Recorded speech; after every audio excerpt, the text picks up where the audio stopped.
So we're not going to celebrate Byron Donalds, Congressman Byron Donalds down in Florida, who Donald Trump just endorsed to become Florida's next governor. That's right. We've only had 3 black governors thus far after Reconstruction, and Donald Trump just endorsed Byron Donalds to become Florida's next governor. Highly sought after job. Matter of fact, I believe Ron DeSantis' wife was looking to become Florida's next governor, and Donald Trump decided to endorse black Byron Donalds. Now, a lot of y'all were sending me articles, asking me questions, saying like, look at Byron Donalds and Tim Scott. They supported Donald Trump, and once he got in office, he didn't give him anything. And now he's endorsing Byron Donalds to become Florida's next governor. Florida, deep South, yeah, Florida. But we're not going to celebrate it, right? So we only celebrate when it comes to, it's Black History Month, right? Byron Donalds can make Black history, first black Florida governor. Only the 4th black governor that we've had after Reconstruction. Do I need to say it again? That's not the potential for having some amazing black history. Oh, but because he's a Republican, we don't celebrate it. Because black people have made becoming a Democrat a rites of passage. You can't get invited to the cookout, right? Unless you're a Democrat. I thought y'all were rooting for everybody black. But now y'all are prioritizing the Democratic Party that's never done anything for you. That Joe Biden told Charlemagne, you ain't black if you don't vote for me, as if like, bro, like stop playing. Y'all gonna vote for me. And y'all did. And then y'all did it again with Kamala. And then whenever I asked y'all, what did they do specifically for black people, since y'all jumping out the window to defend them, and you can't tell me anything. Damn. So now we're not going to celebrate an amazing moment, and we're not going to give Trump credit, right? Because then that doesn't align with the narrative that Trump's racist, right? That doesn't fit your narrative. That doesn't fit what you were sold in the product of the Democratic Party. Damn. Damn. So we just not going to mention it. Not going to celebrate it.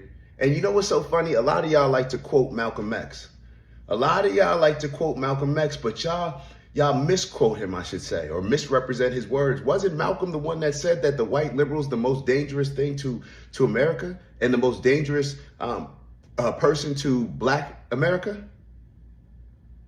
Malcolm X said that the white liberal is the most dangerous thing to America and to black people in America. Y'all run around trying to quote Malcolm X, stand behind Malcolm X's words. Do y'all know what Malcolm X was preaching? Do you know what he was accused of being? A black nationalist, putting his people first? Sounds very similar to what Donald Trump's doing when it comes to prioritizing America with his America First agenda. Go back and listen to some of Malcolm's speeches. Maybe y'all should, to remind yourselves of what his outlook was. Because while y'all are running around here doing whatever, being the most ferocious soldiers for the Democratic Party, what are they doing for you? What are they doing for you? And this is the symbolism. This is why I don't even like Black History Month, because it all comes with symbolism. We'll celebrate Malcolm X, put him on a flyer, put MLK on a flyer. Do we actually know what they were saying? Are we going to learn from the mistakes that they made? Are we going to look at the words that they said and why they said it? Why Malcolm X, when he referred to Republicans as being the wolf and the Democratic Party being the foxes? But see, we never look into that because we get bamboozled and manipulated by the Democratic Party to see things only one way, to get emotionally engaged into these conversations that it does not serve us a purpose to be emotionally engaged in. Politics is about logic, leverage, power game. There's no room for emotions in politics. Matter of fact, there's only room for emotions if you're going to be used like a pawn, like a whole lot of people have. Let's talk about Joy Reid. Matter of fact, we won't talk about Joy Reid, but just to highlight that point, what's so funny is here you have Donald Trump giving Byron Donalds support, endorsing him to get a job. But meanwhile, your favorite news station, MSNBC, and Rachel Maddow said it, right? She called it out. She called it out, said it's interesting that now prime time, we're losing this black host for right? Isn't that interesting? Isn't that interesting that your favorite news station decided to not rock with their most ferocious soldier that convinced y'all all to rock with Black Lives Matter, stood up for immigrants, stood up for the LGBTQ, feminism, the COVID, telling everybody that if you're if you didn't get vaccinated, then you're the reason why COVID is so bad. Oh, she jumped out the window pushing everything that MSNBC wanted her to push. And when it no longer served MSNBC's purpose, fired. Not put on to another time slot.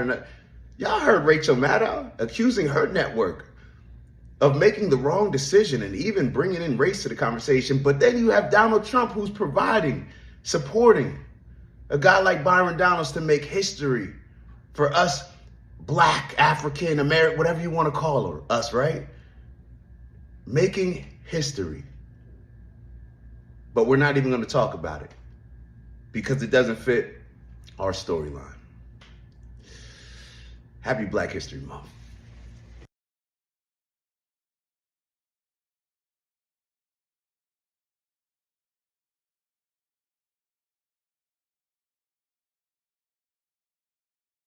I know. I'm on mute. I know it. How's everybody doing today? Hope y'all having an amazing week. What is it, Wednesday? It's Wednesday. We got a packed show for y'all. Shout out to Shy in the building, tapping in early. Appreciate that. I'm going to ask y'all a favor. I need y'all, as y'all are joining, to make sure that y'all like for the algorithm. And matter of fact, like and subscribe, I should say. Like, subscribe if you're not already subscribed. And like we always say, if you're feeling real generous, send this to your group chat. Send this to your favorite group chat. Send this to the people that you argue politics with all the time. Send it to the people that you don't seem to be aligned with. Send it to the people that are vocal. You know, those friends that want to be real vocal, tell them to tap in. Tell them to tap in and voice their opinions. Shut me up. Give me some new perspective so I can learn and we all can build and grow and elevate, as we always say we come here to do. What do we got on the schedule today? Let's see what we got on the schedule today. When I say it's packed, I know a lot of times I say it's packed, but it's always packed, right? But we got some information with Pfizer. We're going to talk a little bit about that. We got Jake Tapper and the hypocrisy behind something that he just did. Let me make sure I'm not on mute. All right, I'm not on mute. What else do we have on the schedule? We got some Hollywood. Apparently, Hollywood, they're doing they got an interesting character for playing Jesus Christ. That's going to be pretty interesting. I got some thoughts, just some random thoughts that I had on the airplane that comes to Black people, comparing us to other cultures, comparing Black people to whatever you want to call it. I hate just saying Black, honestly. It just, I don't know, whatever. Then we got some government workers calling into the Breakfast Club. We'll take a look at that. Jasmine Crockett had some choice words for Elon Musk. Dave Smith gave an interesting perspective. I'm not sure if y'all are familiar with Dave Smith, but he's to me one of the most objective people that I like really listening to. Whenever he's on something, I always tap in with him. He is a libertarian. And then we're going to talk about Byron Donalds. So if you tapped in and you got into the chat early or into the live early, then you saw me going off a little bit on Byron Donalds. We're going to talk a little bit about that. Yeah, so we got a lot today. And we got a whole lot of icebreakers. Hold on. We're going to start off probably on X with a whole lot of icebreakers. Let me make sure I got my bookmarks up the right way. Hold on one second. And yeah, I think we got Pastor Jamal Bryan on there, and we may touch on the Eagles a little bit. By the time I posted it, so many other things while I was on the plane, I was flying back today, and so many other things came up. So I don't even know if we'll get to the Eagles one. And we never even got to Joy Reid last time. We got to talk about Joy Reid. So we're going to talk about that. A lot of stuff to discuss. Once again, please make sure that you like. Oh, I'm over here telling y'all to send it out. I sent it everywhere. I put it on Instagram twice, both pages, but I forgot to send it to my group chat. They're sick of me. They're sick of me. Hold on. Let me send them. We'll see if they come in. I sent the link to them. They're sick of me. They are sick of me, but it is what it is. It is what it is. Some of these things need to be discussed. And if y'all don't tap in here, when we're going to have these discussions. All right. So what are we going to start off with today? Do we have any cool icebreakers? Let's see. Do we have any cool icebreakers? The Pfizer one, I think, will be good. Let's actually, since we were supposed to finish off last show talking about Joy Reid, let's actually talk about Joy Reid. I'm going to share this video with you guys. We got a highlight tape of Joy Reid, and a lot of people are wondering why she was fired from MSNBC. We'll tap into it a little bit, give our thoughts. You guys can give your thoughts as well, and we shall go from there. Let me make sure y'all see it on the screen. Y'all know, there we go. All right, take a look, and y'all let me know your thoughts. Race lady. Why would they call me that? Is this really about me fixating on race? Or is it the race lady? Why would they call me that? Is this really about me fixating on race? Or is it about you fixating on race? But Donald Trump wants to never let black and brown folk up off the mat. It's evident what they mean by DEI, right? Why not just say what you mean? You can't stand black people. We get it. Why are they saying this stuff? Why are they saying this stuff? And this is the problem. This is why I'm never happy that somebody loses their job just to say they lost their job. However, I am happy when certain voices who I feel like have a huge influence on culture and people's outlook and perspective on life, if it's impacting us in a negative way, no different than if I was, let's say, censoring certain music that's out here that's just too much, that's glorifying certain things that I know is putting us in a tough position. I can't be mad if they get rid of that, or, stop playing that artist, or that artist is no longer on the label. Leor Cohen, matter of fact, if he probably didn't sign a bunch of people, or at least didn't incentivize them to have certain lyrics, the more ignorant their lyrics are. We heard Meek the other day talking about that. I wouldn't be upset if you're losing your voice, if you're losing your influence, because when we sit back and think about how we got to this point, where across the board, we have all these woke ideologies where things are just completely upside down. We have to look at the people that are influence us. So let's keep going. You've been heard. Are you committed to naming a black woman as your vice presidential running mate? They wanted to go after the brown people too, because that was one of the questions that destroyed the Democratic Party. Joy Reid, let's go back, asking Joe Biden, are you committed to naming a black woman as vice president? Can you, just think about that? Not are you committed to bringing a vice president that will push the agenda or prioritize this, that will do something for the education system, that will help boost the economy, that's going to be an honorable person, that has none of those things. The prioritized determining factor for Joy Reid was as long as it's a black woman. And there were a lot of other people doing the same thing. Charlemagne did the same thing. And then what happens, perfect example of DEI and why sometimes it fails. I would say a lot of times, or at least it's failed black people, but neither here nor there. When you elect somebody instead of based on merit, when you bully somebody into getting them to choose somebody based instead of on merit, but based on identity politics, we need a black woman to fill this position. Then 4 years later, when you're looking for somebody to run and you do not want to run Kamala Harris, but you feel stuck because a lot of the people you got bullied into putting her as your VP. Now it just makes sense for her to naturally be the person that runs for president. This is what ends up happening, where people are looking around saying like, oh, I didn't both of these candidates are terrible. Whenever I hear, when I'm talking to my Democratic friends and family, when they say, well, both the candidates, pretty much that's just your way of saying you don't like the Democratic candidate. Let's keep going. say what you mean. You can't stand black people. We get it. You've been heard. Are you committed to naming a black woman as your vice presidential running mate? They wanted to go after the brown people too, because of course that is their other target. You feel joy?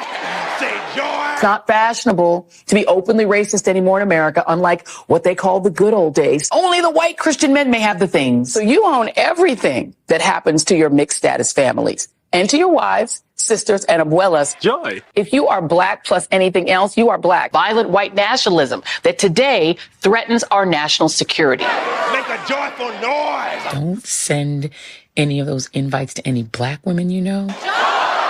We do have a fascist groundswell in parts of this country, mainly among white men, let's be clear. I mean, you're also a white guy. Are you saying the we is white folks need more kids? Make your own dinner, MAGA. Make your own sandwiches. Wipe your own tears. Only God can give that woman the kind of joy she has. Up to what? I know. Similarities to what happened in Germany and what's happening now in America are just undeniable. Donald Trump is acting like a Nazi, talking like a Nazi, and now posting like a Nazi. Like Trump, Hitler was also viewed as a clown, a goon who could be kept in line after a 4-year break to, learn to accurately quote Adolf Hitler. Right wingers were saying, get in the oven anytime you made any benign comment on Twitter. Elon Musk, I guess he misses the old South Africa in the 80s. He wants that back. Yes, look. Not only is Trump a criminal, he's also someone who is arguably in mental and perhaps. Are we starting to realize, because we still got a whole minute of this, are we starting to realize why maybe she got fired? And one of the things that I wanted to talk about regarding this situation, let's give it a little break, because this is a lot, even for me, listening to it for the second time. One of the things that I noticed, and we're going to play a couple videos, and we may play Rachel Maddow's response, because Rachel Maddow, who's on MSNBC with Joy Reid, who's another one of those people that are frontlining a lot of these woke ideology fights. When you have a Joy Reid complaining about racism, complaining about white supremacy, pushing for DEI, complaining about, and she was one of the people that was running around trying to clown Byron Donalds and Tim Scott, I believe, for rocking with Trump and not getting anything in return, not being a member of their cabinet. Now, obviously, we just saw where Donald Trump endorsed Byron Donalds to become the first, well, not even, we don't even like using the identity politics. So the Florida governor. Now, if I was a blackity black, I would say that he's the first black governor, because we like to do all the first this, first that, except when it's a Republican, because I didn't hear many people or many mainstream platforms highlighting the fact that Donald Trump put through the alley-oop to Byron Donalds over a whole lot of other people, including Ron DeSantis' wife, Casey DeSantis, who's supposed to run. I didn't hear a lot of people celebrating Donald Trump for that, for putting a black man, right, in power in Florida, probably one of the most sought-after governor jobs you can have across the country. I mean, when you think about it, do you want New York? I don't know. People are moving out of New York. Do you want California? Probably not. Florida is the cool version of Texas. It's like the Texas where Texas has all the benefits of the type of place that you want to live, as far as policies in a lot of ways, I guess, depending on which way you lean. But as far as businesses, you definitely have a lot of favor in Texas. Florida is just the place that you actually want to live as well. No disrespect to Texas, but it just is what it is. So the Florida governor, huge deal that Donald Trump put Byron Donalds in position to have, in which he would become only the fourth black governor. But we're going to talk a little bit about that later. So when it comes to Joy Reid and her complaints, and that's the reason why I brought up the whole Byron Donalds, Tim Scott, here she is getting fired from MSNBC. A lot of people I've been hearing, you can't trust Trump. You can't. Well, they told me I shouldn't trust Trump when it came to RFK Jr. Okay. They said you can't trust Trump, Tulsi Gabbard. Okay.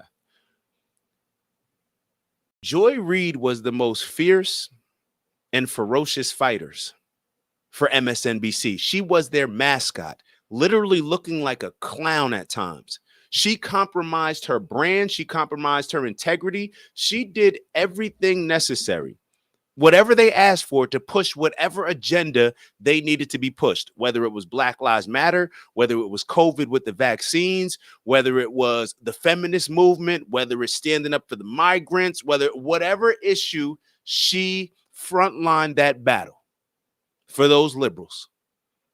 And when her ratings dropped, because she got so extreme, because they were gaslighting her to get more and more extreme, probably paying her accordingly, what ended up happening? They got rid of her.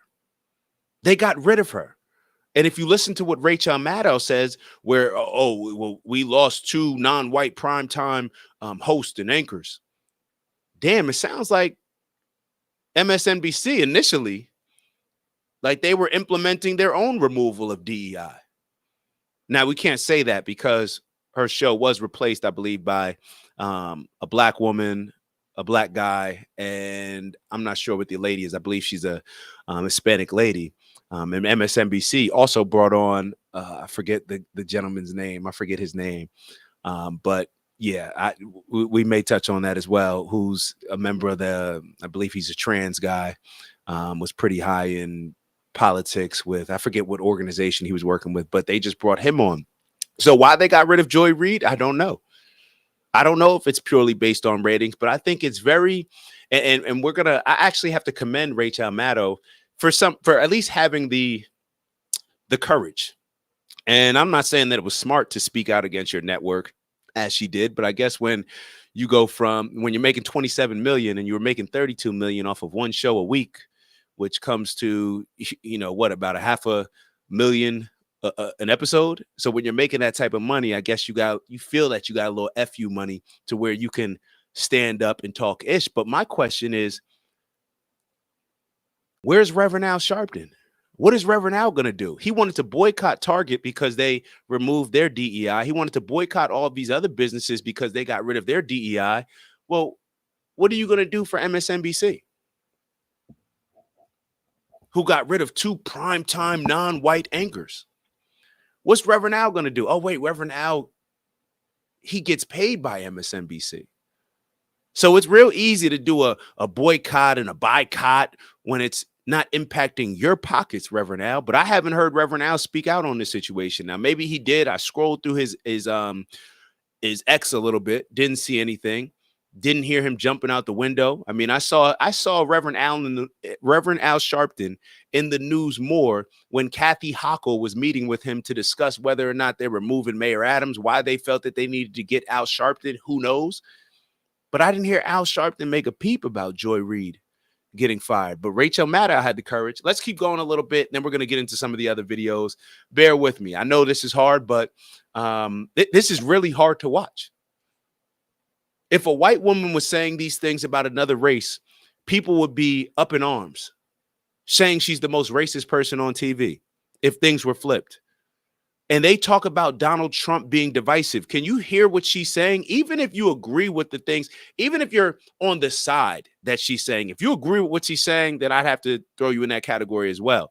But even if you're on that same side, do you want it being represented in this type of way? I don't know. Maybe this is the new culture. Maybe this is why you have Ayanna Pressley and Jasmine Crockett feeling like they can say certain things. And it's almost like Donald Trump took it from being politically correct to, oh, you don't have to be politically correct. But I don't remember hearing, at least as of late. I mean, I know Donald Trump, he said like cursing wise, he called the players kneeling sons of bees. But I don't remember, at least in the last few years, I don't remember him saying things or his cursing being the issue. It was more him people just think he's an a-hole. But when you hear Jasmine Crockett cursing, she just told Elon Musk, I think, to F off. When you hear these type of things from your favorite politicians, from your political leaders, I don't know. Maybe that's just where the culture is shifting. But let's finish up this video so we can move on. This was only supposed to be an icebreaker, but we did have to catch up on this one from last show. Perhaps even cognitive decline. Yes, Biden is aging. He shuffles when he walks and forgets names and makes gaffes. But he's not incoherent. He can give us a prompter speech. Yes, sir. Kamala Harris has passed the audition flawlessly. This has been, in many ways, a perfect campaign. For misappropriating black vernacular for misogynistic purposes, Elon Musk is the absolute worst. They've taught people the word inflation, right?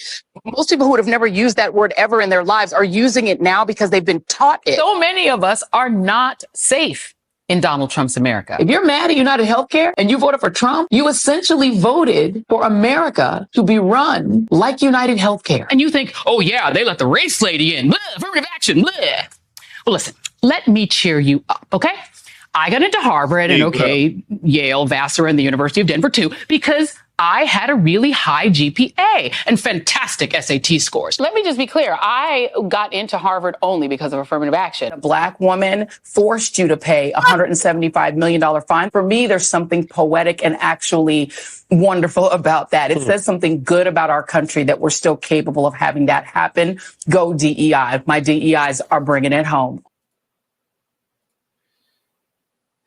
Jumping out the window like that, and you're not even getting rewarded for being their most fiercest fighter. You get fired. They didn't remove her and put her on a different time slot. They got rid of her. But let's hear what Rachel Maddow said, and let's listen to actually Joy Reid's video that a lot of people were talking about with Joy Reid crying before her last show. Let's take a look at it and see what she had to say. And money woes. My show had value, and that that what I was doing. I'm sorry. This is what happens when you jump out the window and you're talking about you don't want to see white men's tears and white women's tears and Karen's tears. And now you're crying on TV. Now you're crying on TV because the people that you jumped out the window for,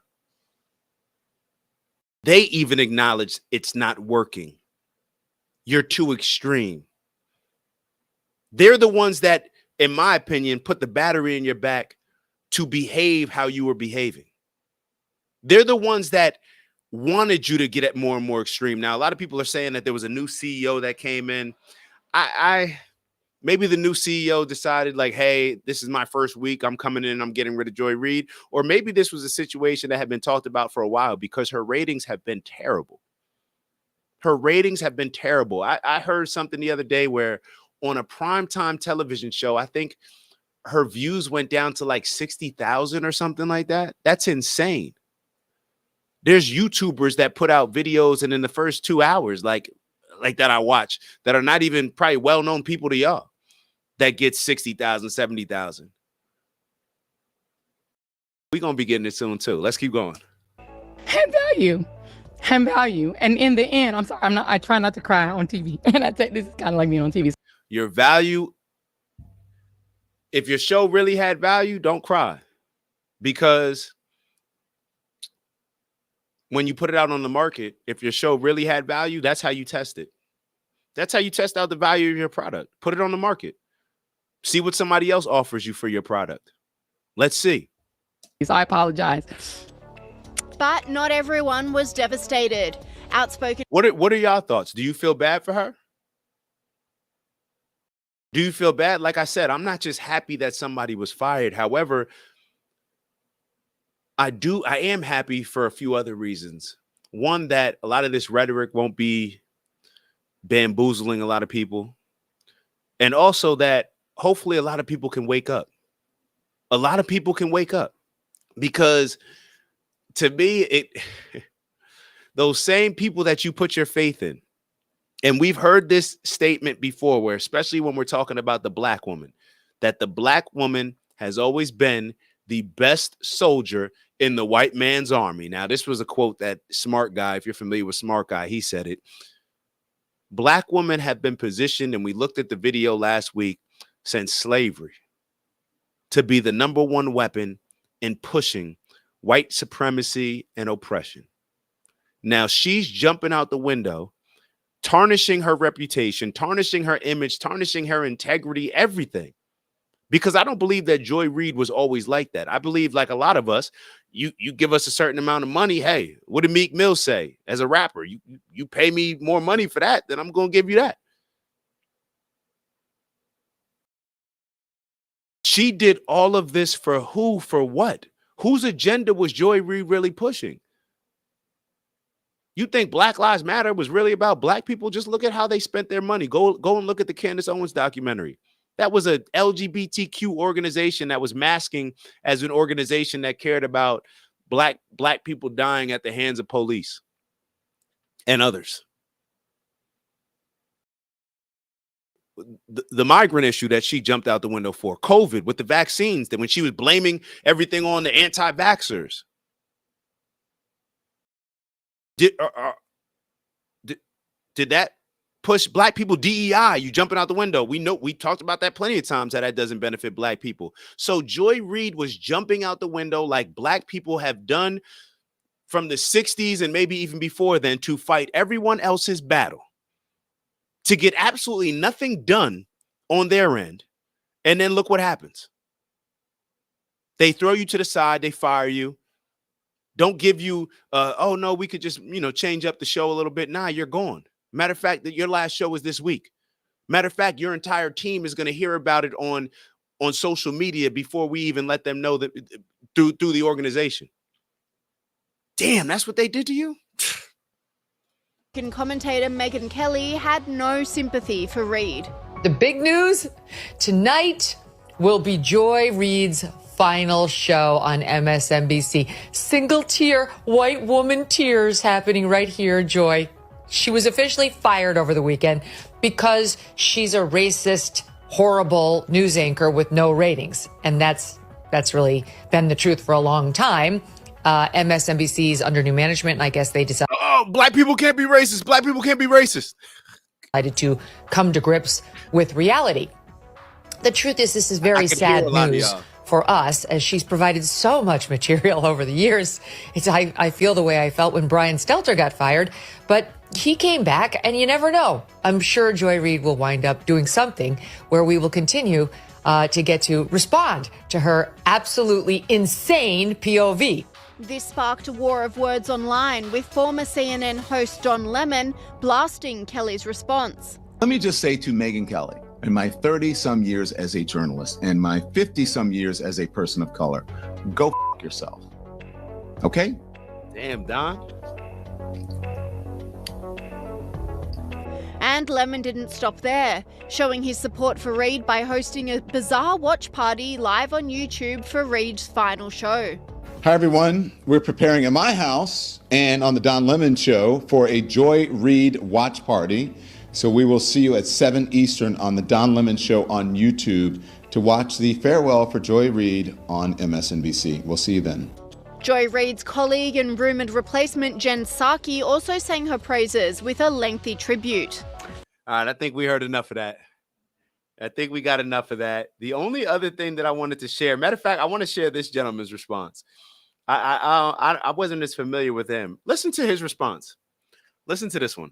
Rejoicing at the news of Reid's departure, commentator Rob Smith said Joy Reid's show was trash. Joy Reid, your show had no value. It was trash, it was propaganda, and it was one of the most damaging things to the unity of America that I have ever seen. There was not one single scam over the past 5 to 7 years that you have not foisted on the American public. You foisted the BLM scam on the American public. You foisted the Russian collusion delusion on the American public. You foisted the January 6th basically lie and propaganda on the American public. You pushed the COVID propaganda on the American public. And so now that you have outlived your usefulness as an effective propaganda tool for the corporate masters that you serve, they have gotten rid of you, which is what happens. I hope that you are happy and feel good about yourself for basically denigrating Black Republicans, for crapping all over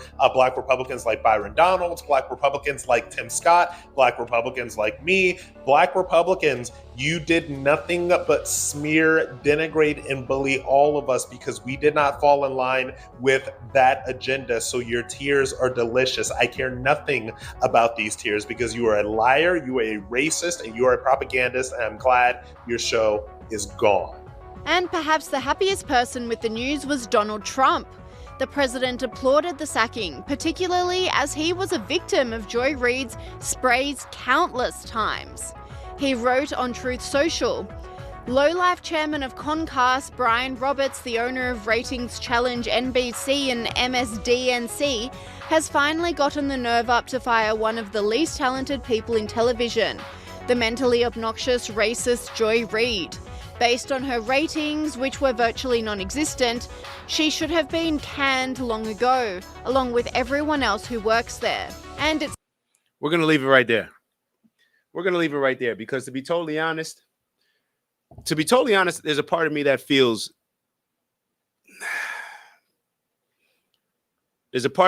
bad for her. There's a part of me that feels bad for her, but I want the rest of us to learn from her mistakes. We think that these people that are pushing us to be as extreme as possible are in our corner. We think that they're in this fight with us. She's getting ready to see exactly who's in the fight with her.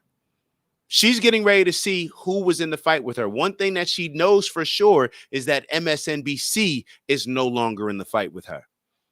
And she did a lot for MSNBC. So I just want people to wake up, because anybody, any black person especially, that does not align themselves with the Democratic Party, it's like, oh, they don't get an invite to the cookout. No, that's not the type of diversity of thought that we're looking for. If you don't toe the line for the Democratic Party, we're not with you. So hopefully we can learn from Joy Reid's example. And I don't know. Wake up a little bit. Stop trusting these. If you are a Joy Reid fan, maybe you should stop watching MSNBC. Maybe you should tap in for a new channel. And shout out to Mama Lay in the building. Mama Lay said, I don't personally care for her. All about waking up. It is what it is. She was a pawn in that system. She was a pawn in the Democratic system. And just like Democrats have shown us for generations and generations that they will allow, especially put the battery in black women's back to go fight and stand on the front line of whatever agenda item they want pushed, and then do absolutely nothing and not show that they actually have your back and your best intentions at heart. We're seeing it. We're seeing it here. So I don't know. Y'all gonna keep watching MSNBC? And we're gonna talk a little bit about that later, because I got some stuff to talk about Colin Kaepernick a little bit later. But let's get into this Jake Tapper. We got some more hypocrisy going on. This Jake Tapper one is hilarious. This is hilarious. Let's get into this Jake Tapper. You guys tell me what your thoughts are. But like I said, this was a funny one. This was definitely a funny one.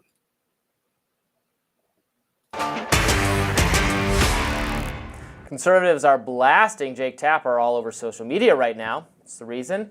He just announced he's releasing a book on the cover-up of former President Biden's cognitive decline. Tapper tweeted, "Original Sin now available for pre-order at originalsinbook.com from Penguin Press. Been working hard on this with Alex Thompson from interviews with more than 200 White House insiders, Dem leaders, and more. Hashtag Original Sin Book." Many on the right are pointing to a heated interview that Tapper had with Laura Trump in 2020. Here it is. Every time he comes on stage or they turn to him, I'm like, Joe, can you get it out? Let's get the words out, Joe. You kind of feel bad for him.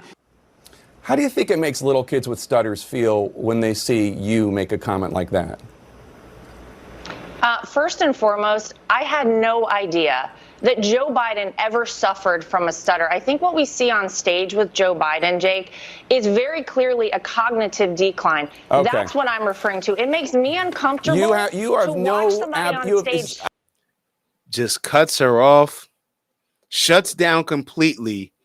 Her bringing up the fact, you ask about her about the stutter. She says, I had no idea that he had a stuttering issue.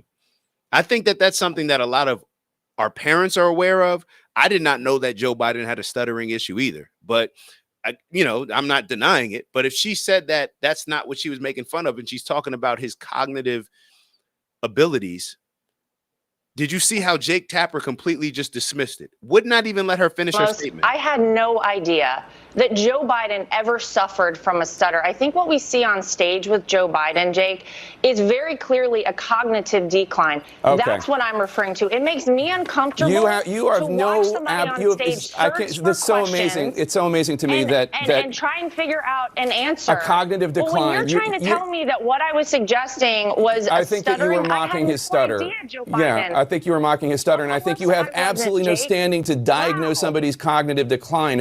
I would think that somebody in the Trump family would be more sensitive to people who do not have medical licenses. diagnosing years ago, politicians of 10 from years afar. Plenty of people have diagnosed your father from afar, and I'm sure it offends you. Your father-in-law from afar. I'm sure it offends you. You don't have any standing I'm to not say. diagnosing him. What I'm saying, Jake, You just talked is about that a we can cognitive clearly decline. You don't have any standing. How long have we been sitting on this show talking about how Joe Biden is clearly not there? I remember Joe Biden giving a speech. I think it was Howard a couple years ago. And I didn't watch a lot of Joe Biden's speeches. And I watched the speech and I'm like, yo, clearly his cognitive capabilities are suffering. He's experiencing a cognitive decline. It was clear as day. I've been saying it on this show, on this platform for over, about 3 years now? 2-3 years we've been talking about it. Matter of fact, even before we started doing the live shows, I was putting out videos talking about how his cognitive decline, in my opinion, was impacting how he was running the country as a president, and then questioning whether or not he's actually the one doing the decision making. But for all the Democrats and y'all super fans that are liberals, all of y'all, I had conversations with all of y'all, everybody. Well, people jumping out there saying, oh, his mind is as sharp as it can be. He's as sharp as it. These people lied to you. They lied to you, and they further contributed to the reason why the Democratic Party is in turmoil right now. We just talked about 2 reasons why the Democratic Party so far on this show is where it is right now. One, because y'all forced Joe Biden to bring on a DEI hire in Kamala Harris. And 2, because Joe Biden, you guys lied. You allowed them to lie to y'all. You allowed them to lie to y'all. They lied to y'all about Joe Biden's mental ability.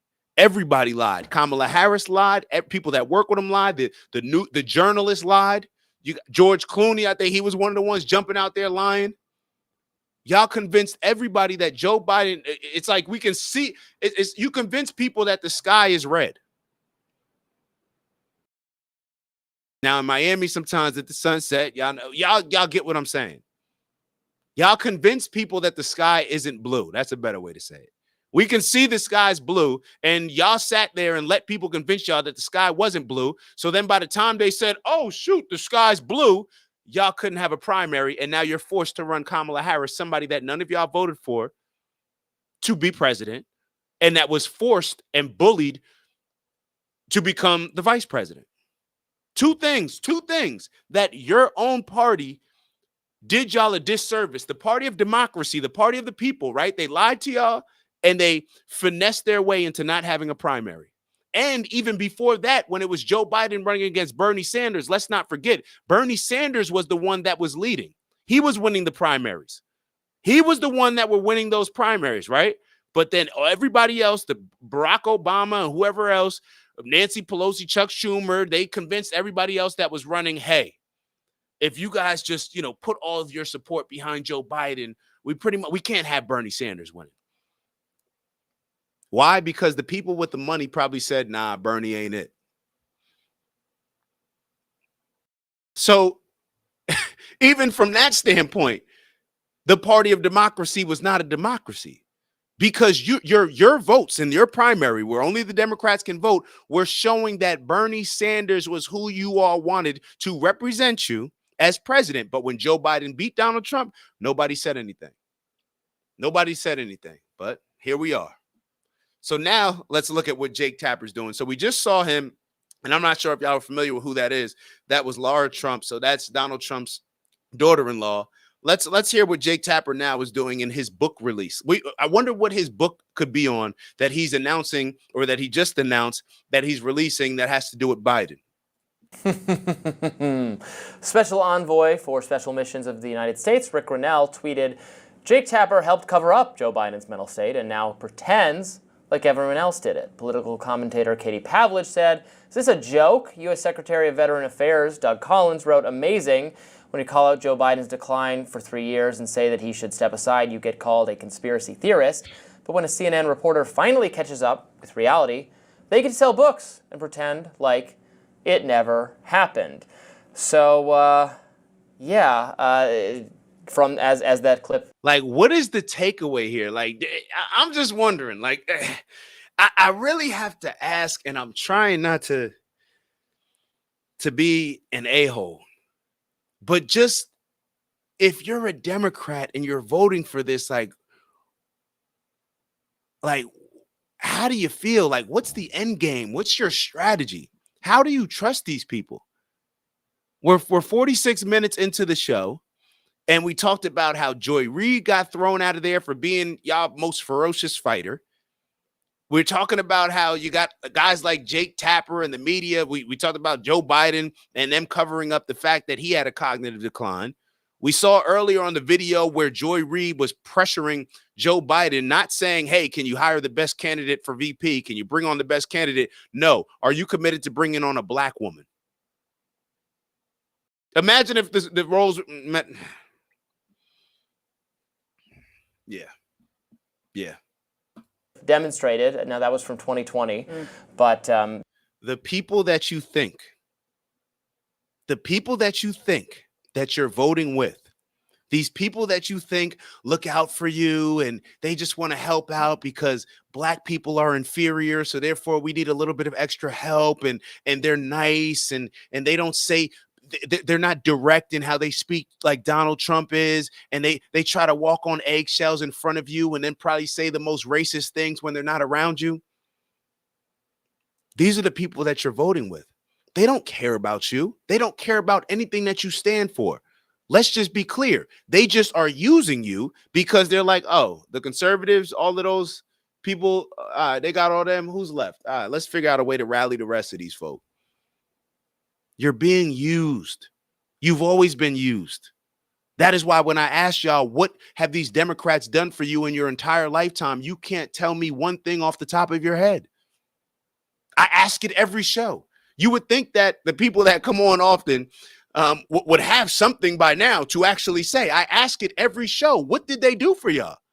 Why do y'all just vote with them no matter what? Why do you have this blind loyalty? It does you a disservice. You guys are the reasons why I can't vote for the Democratic Party, because they're so used to taking advantage of y'all and getting your vote for nothing that they think that they can get my vote for nothing, and they got it twice with Obama. There was a great reluctance to broach this subject, in my view, from the mainstream media, even as it became increasingly clear that there's something was wrong with Joe Biden. Now, this is a little... Now, Pete, this lady was a part of the organization. She was a part of Biden's administration, I believe. Just watch how she defends this entire thing. A little bit like when Deborah Birx last week, or when I think you were on. When she rewrote history. She was like, yeah, I can't believe the people in charge of the COVID response made it sound like it tried to sell the vaccines on preventing cases. That was you. Right. You did that. You were in charge of that. And it's a little bit like that here. Now, I am not intensely anti-Jake Tapper or anything like that. I think he's right sometimes, he's wrong sometimes.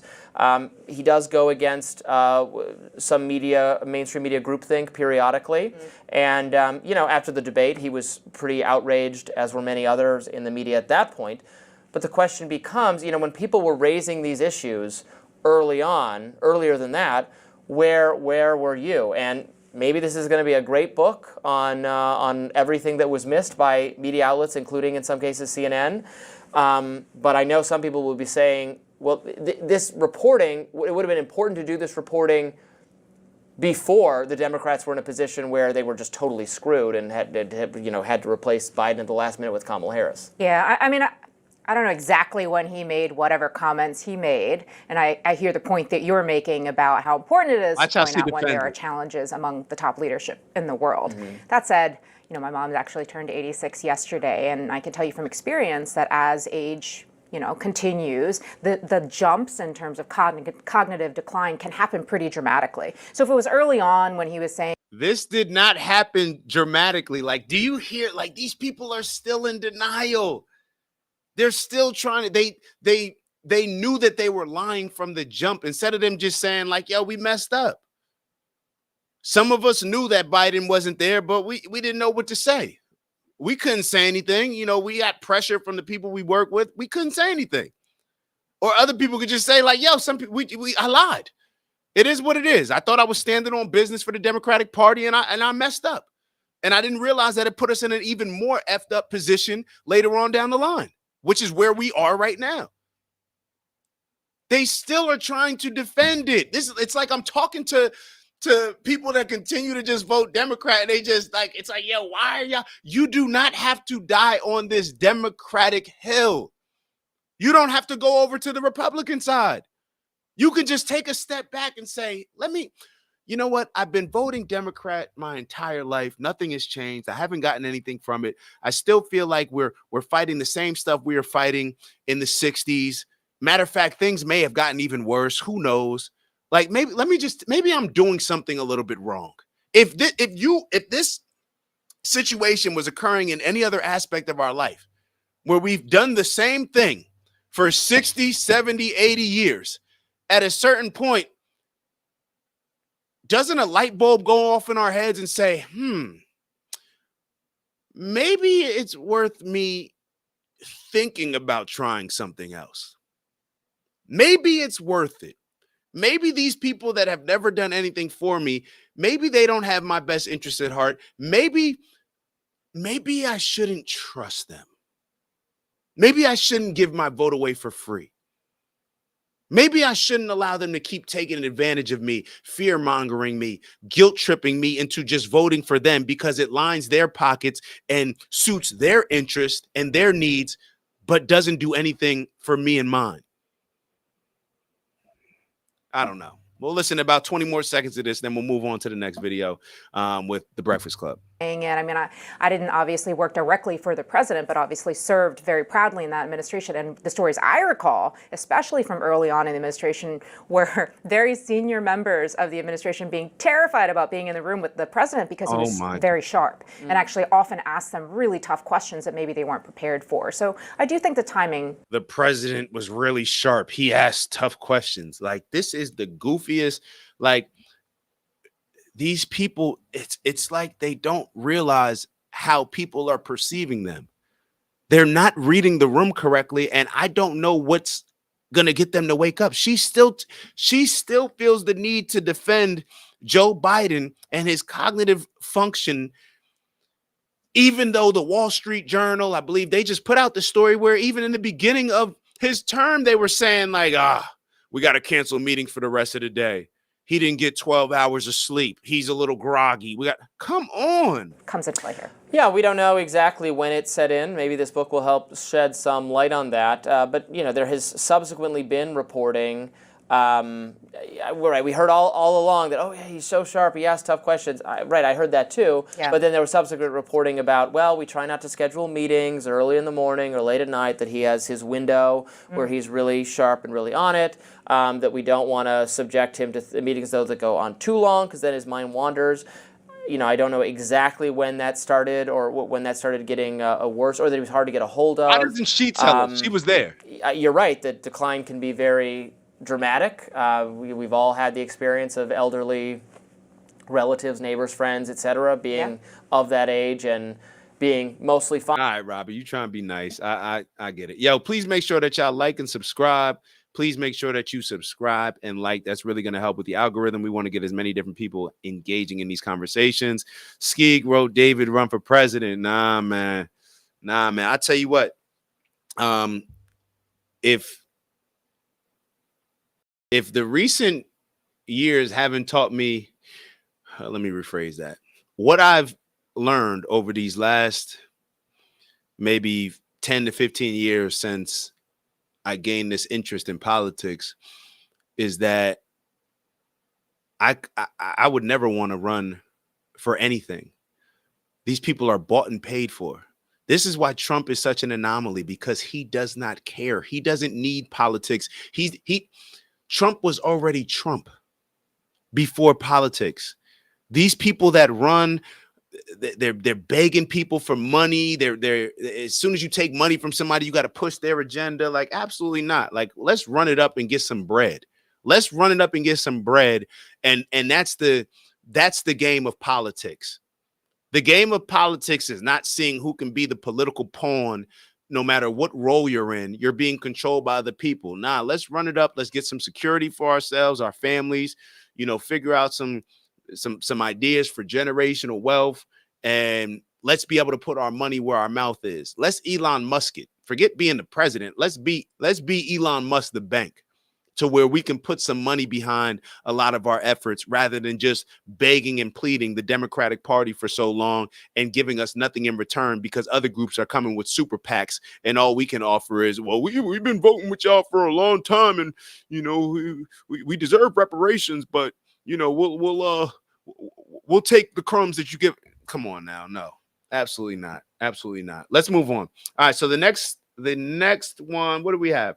All right. So I'm not sure if you guys are familiar with. So apparently Elon Musk sent out an email to a lot of the government workers and said that at the end of the week, you know, you got to say 5 things that you did. I don't understand why this is a big issue.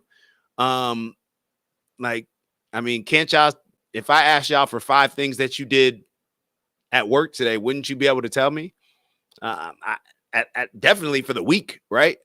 I would have absolutely no problem naming those things, but apparently it's a thing. But I think the Breakfast Club may or may not have been shocked by what they're getting ready to hear by this one caller. I definitely don't think that Charlamagne was surprised, but let's take a listen and you guys tell me your thoughts. How are you feeling? Did you get one of those emails? Department of Human Services. Okay. Well, now what's up? How are you feeling? Did you get one of those emails? Talk to us. Yes, I got the email, and I honestly feel like this is a great opportunity to outline what you as an employee bring to the bring to the federal government. And if it's really good what you outline, they could give you an opportunity to get a promotion or something. Like, God forbid, they ask you what you've done. Any other job, they'll ask you at the end of the week, at the end of the month, because I used to do bookkeeping.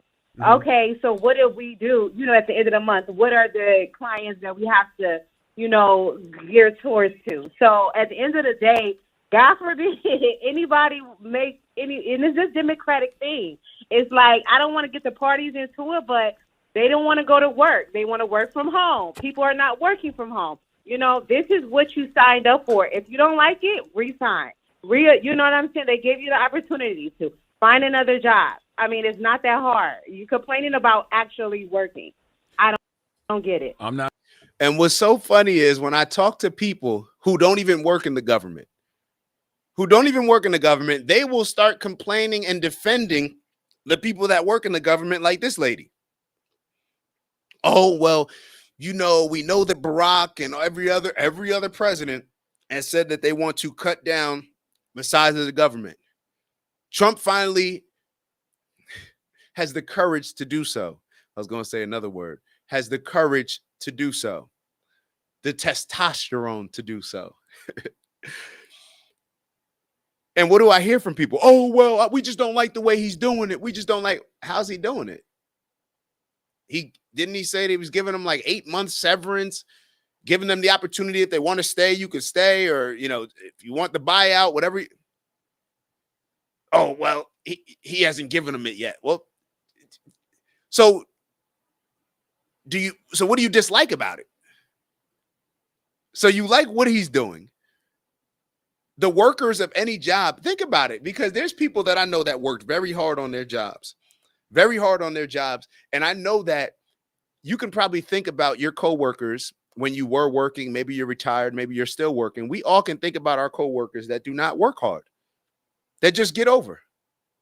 Those are the people that are going to be complaining, coming to the office, creating cancers in the office about why we got to do this, why we got to do that. Meanwhile, the people that are actually putting in work, they have absolutely no problem with it. Matter of fact, they want, come look at what I'm doing. Oh, yeah. Matter of fact, nobody's even been paying attention. Matter of fact, I was looking for a raise anyway. So this is what I was hired to do, and this is what I'm actually doing. Let's talk about it.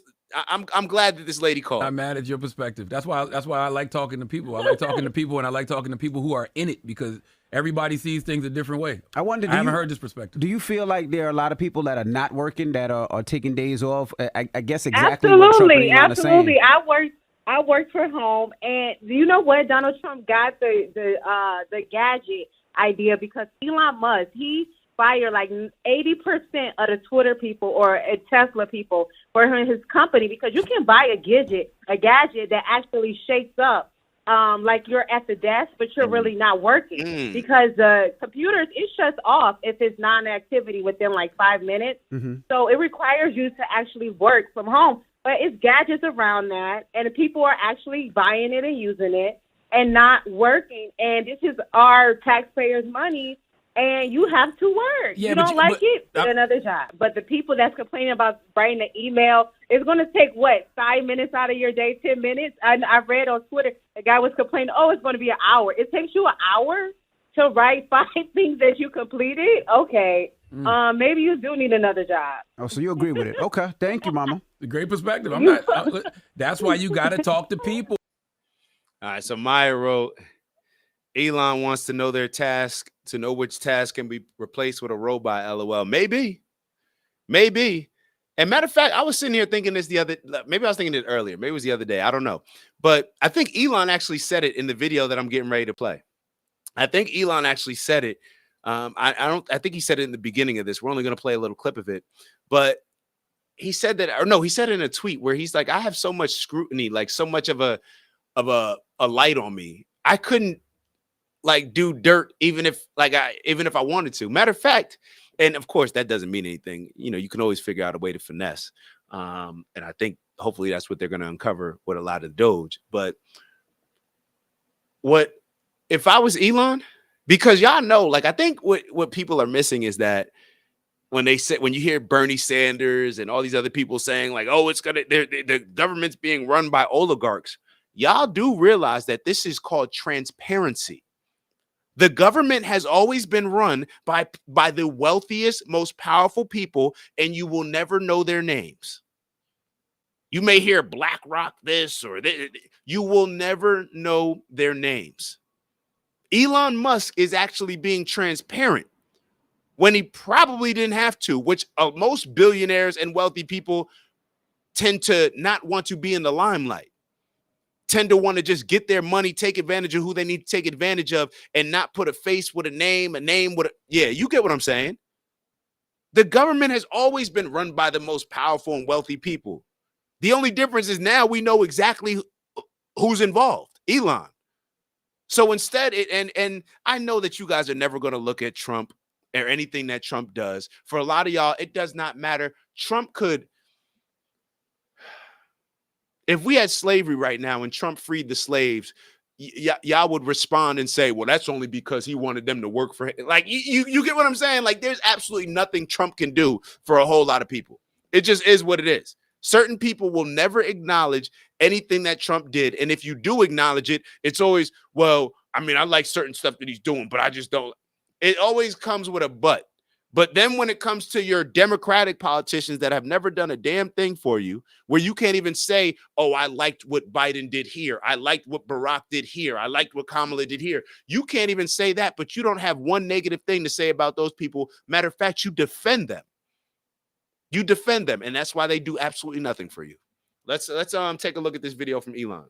That's what I'm saying. This is should be anyone. So I think this was the first meeting in the Oval Office. This is where and Trump. We may play a little bit of the clip later. I believe he had a black pastor say the opening prayer, but he's probably just he's probably a slave pastor, right? Since Trump brought him on, he probably just brought him on. I get it. To accomplish this, but what we are trying to get to the bottom of is we think there are a number of people on the government payroll who are dead, which is probably why they can't respond, and some people who are not real people, like they're literally fictional individuals that are collecting paychecks. Well, somebody's collecting paychecks on a fictional individual, so we're just literally trying to figure out, are these people real? Are they alive? And can they write an email? Which I think is a reasonable expectation for the American public would have at least that expectation of someone in the public sector. Mr. Musk, roughly 1 million employees. Is it that hard? Is it that hard to write an email back? I don't know. Apparently it is. All right, let's move on to the next topic. The next topic is, oh man, I have to say it. Y'all know. Conspiracy theorists, how much are we up by? Who's been keeping score? Shout out to Skeeg. Shout out to Mama Lay. What are we up by? Conspiracy theorists, I want to know what the scoreboard is. Because I feel like we've been right more than we've been wrong. I feel like we've been right more than we've been wrong. Now, let me matter of fact, the only thing that let me not do that. Let me not do that. Calm down. Humble yourself a little bit, brother. Humble yourself a little, brother. All right. So let's take a look at this video that I'm getting ready to show y'all with Megyn Kelly having a conversation with a Dr. Malhotra. I'm not sure his first name. Let me get it to y'all. So Asim Malhotra. Let's see if we can get through as much of this conversation as possible. So, and let me kind of give y'all the little heads up. So a lady by the name of, hold on, I have her in my notes because they didn't put the name. So a lady by the name, where are you at? Hold on. Her name was Suzanne, right? Hold on. Let me get this lady's name for y'all. Let me get this lady's name. Pfizer. I'll play the video, get the lady's name, but I wanted to play her. I wanted to show her name because this lady that was the head of the FDA, she was one of the top FDA officials. She's now rejoining Pfizer. Let me say that again. The Pfizer's new vice president is coming from the Food and Drug Administration. She's going back to Pfizer. The head of the Food and Drug Administration was with Pfizer. Now, we're gonna bounce around a little bit because I'm gonna play as much of this as I can, and then I want to go to an interview that Trump did with Theo Von and highlight this conversation that was around Big Pharma. And that's another reason why I am supportive of a guy like Trump going into office, doing whatever he needs to do, calling out what's necessary, bringing a guy like RFK Jr. on to challenge the FDA, the Big Pharma, and all of these other things, that all these other companies that have been super powerful and super convincing and bullying a lot of Democrats and Republicans to push their medicine, to push their drugs. And you're going to find out that I didn't even know that I believe the number 3 after cancer and like diabetes or something like that, cancer and heart disease. Do you know what the 3rd leading cause of death is in the United States? Let's take a look. I got to leave you in some suspense, right? I'll give you a hint. Prescribed medicine. Top dog left the FDA, and FDA's him just this week in the news. The fact that the FDA's top dog left the FDA and went to Pfizer to be hired as their chief medical officer. This is exactly what RFKJ said he was going to try to tackle, this revolving door between Big Pharma and our public health agencies, which are obviously compromised. Your thoughts on it? Yeah, Megan, it's just a symptom of a system failure, really, these commercial distortions of health and healthcare. We had something similar in the UK last year. Jonathan Van Tam, who was a deputy chief medical officer, left his government position to get a lucrative job with Moderna. So it's almost things are happening in parallel. And, it's a real issue because we know that the interests of these big corporations, these drug companies, is not putting people first. It's about profit. It's profit through manipulation, profit through mass deception. We've seen the worst of the greatest failings of the system played out through the COVID pandemic, certainly with the rollout of the COVID vaccine.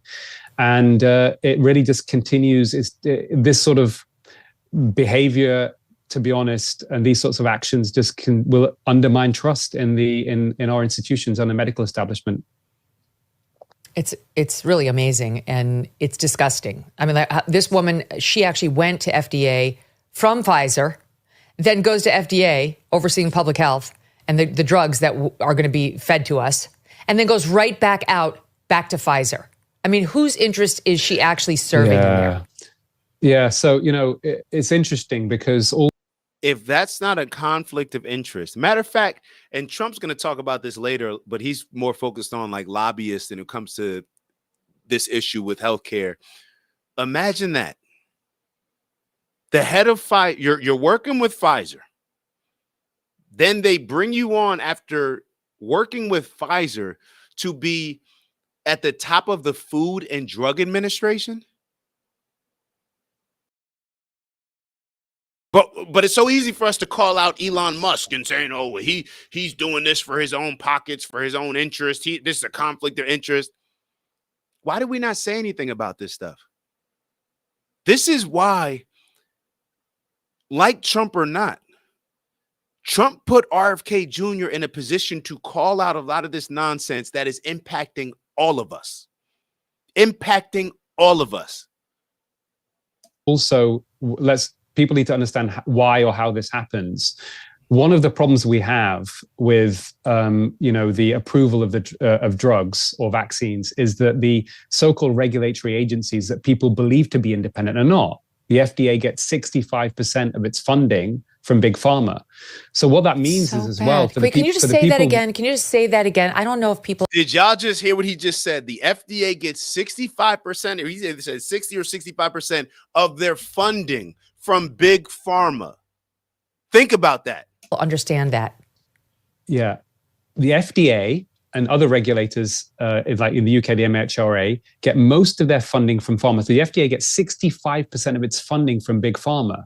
So it's in the interests, in a way you can understand, for the people working in the FDA who are approving the drugs, they don't want to bite the hand that feeds them. But also, if they are friendly to industry, they potentially know that down the line they're going to get offered lucrative jobs with big pharma. Government jobs don't pay as well as these big corporations do. So it's a huge bias in the system, and it's damaging. It's very, very damaging. And you use the right word. On that. Disgusting. What do you mean they get? Megan. What do you mean they get 65% of their funding from big pharma? Like, what do you mean? Why isn't the federal government funding the FDA? Yeah, well, that's a really good question. So I think things really started to, this is part of the economic system we're in, Megan. So in the up until sort of the 80s, maybe early 90s, most of the funding of these regulatory agencies came from government. But because of the economic change, something called the neoliberalism, that was the brainchild of a Chicago economist who was very close to Ronald Reagan. His name was Milton Friedman. He basically, wanted to reduce regulations, if you like, and allow companies to basically, have open season when it came to drug development, less regulation, etc. And government obviously thought it was better for them to reduce spending, not knowing what the consequences would be. I don't think this was deliberate. And over time, what would happen is the drug companies then took over funding the very industries that are supposed to regulate them, because it suits their interests, doesn't it? So think about this. I told y'all before about the doctors, surgeons that I work with. They've told me that the medical schools are run and sponsored by big pharma. When you look at these peer-reviewed, when they're doing like a peer-reviewed journal studies, whatever you want to call it, we've actually shown different videos on here where those peer reviews are funded by big pharma. So where's the checks and balances here? We just played a video, I believe. Did I play it on the last show, where there were some doctors in Texas? I'm not sure if I played it on the last show, but a doctor in Texas, they were sending out letters to them, threatening them if they didn't go along with gender affirming care, saying that they will come after them with the weight of the government. They were getting letters saying this stuff. This is why Trump has to come in and move as fast as he's moving and drain this swamp. This is why the same government, and this is what I get so frustrated about when people say Trump's trying to destroy the government. And I'm hearing about it, and it's like the people that are telling me this are like I hate the Democrats, black Democrats, a lot of them. And I'm like, yo, you're heroes. It's Black History Month. A lot of I've heard y'all say plenty of time how the government is oppressive to black people, all this other stuff. So why do y'all care so much about Trump coming in and destroying it in y'all minds? I'm just wondering, isn't this the same government that oppressed you and oppressed us? And is the reason why we can't get ahead in America and all this? Isn't it because of the government? But then we bash the person that has the courage and guts to actually go in and destroy a lot of these things that nobody liked. Of course, because then they get more drugs approved more quickly. And we're now in a situation where we're having to deal with a massive over-medicated population around the world. In the United States, about 30 more seconds. It's estimated globally, I've said this before, but people need to hear it again, that the third most common cause of death after heart disease and cancer globally is prescribed medications. This is not even to do with the COVID vaccine or other vaccines. This is pre-pandemic figures. And this is just one symptom of why we've got here, really. Let me repeat what he just said. The third leading cause of death is prescribed medicine. Prescribed medicine. Globally, it's prescribed medication, most common cause. It's estimated globally, I've said this before, but people need to hear it again, that the third most common cause of death after heart disease and cancer globally is prescribed medications. This is not even to do with the COVID vaccine or other vaccines. This is pre-pandemic figures. And this is just one symptom of why we've got here, really, Megan. I want to take a quick turn. We're not going to be able to, there's a lot of stuff that I want to show y'all. I'm not going to be able to show everything. It just is what it is. But I want y'all, I never looked at this Theo Von interview with Donald Trump. And a lot of people said that this interview was actually more important in a lot of ways than the interview that Trump did with Joe Rogan. The reason why the Joe Rogan one was so big is because more so Kamala Harris decided to not do it. Listen to a little bit of this. I may skip ahead. I'm not sure as far as like the timeline or the timestamp. So I'll try to get through it as much of it as we can. We're probably not going to get through all 8 minutes, obviously, but let's just hear it out. Let's just hear it out because I think there's a lot to learn here. And I think there's a lot. I don't even know if learn's the right word. And oh yeah, make sure that you like. Please subscribe and like. Please subscribe and like. Thank you. I don't even know if there's a lot to learn, but let's just pay attention. Let's just pay attention and get your thoughts. Please approach this with an objective standpoint. Act as if it's not Donald Trump talking. Act as if this is not Donald Trump talking. And you tell me if, based on what we just heard this doctor talking about to Megyn Kelly, if you're aligned with Donald Trump and if what he's saying makes sense to you.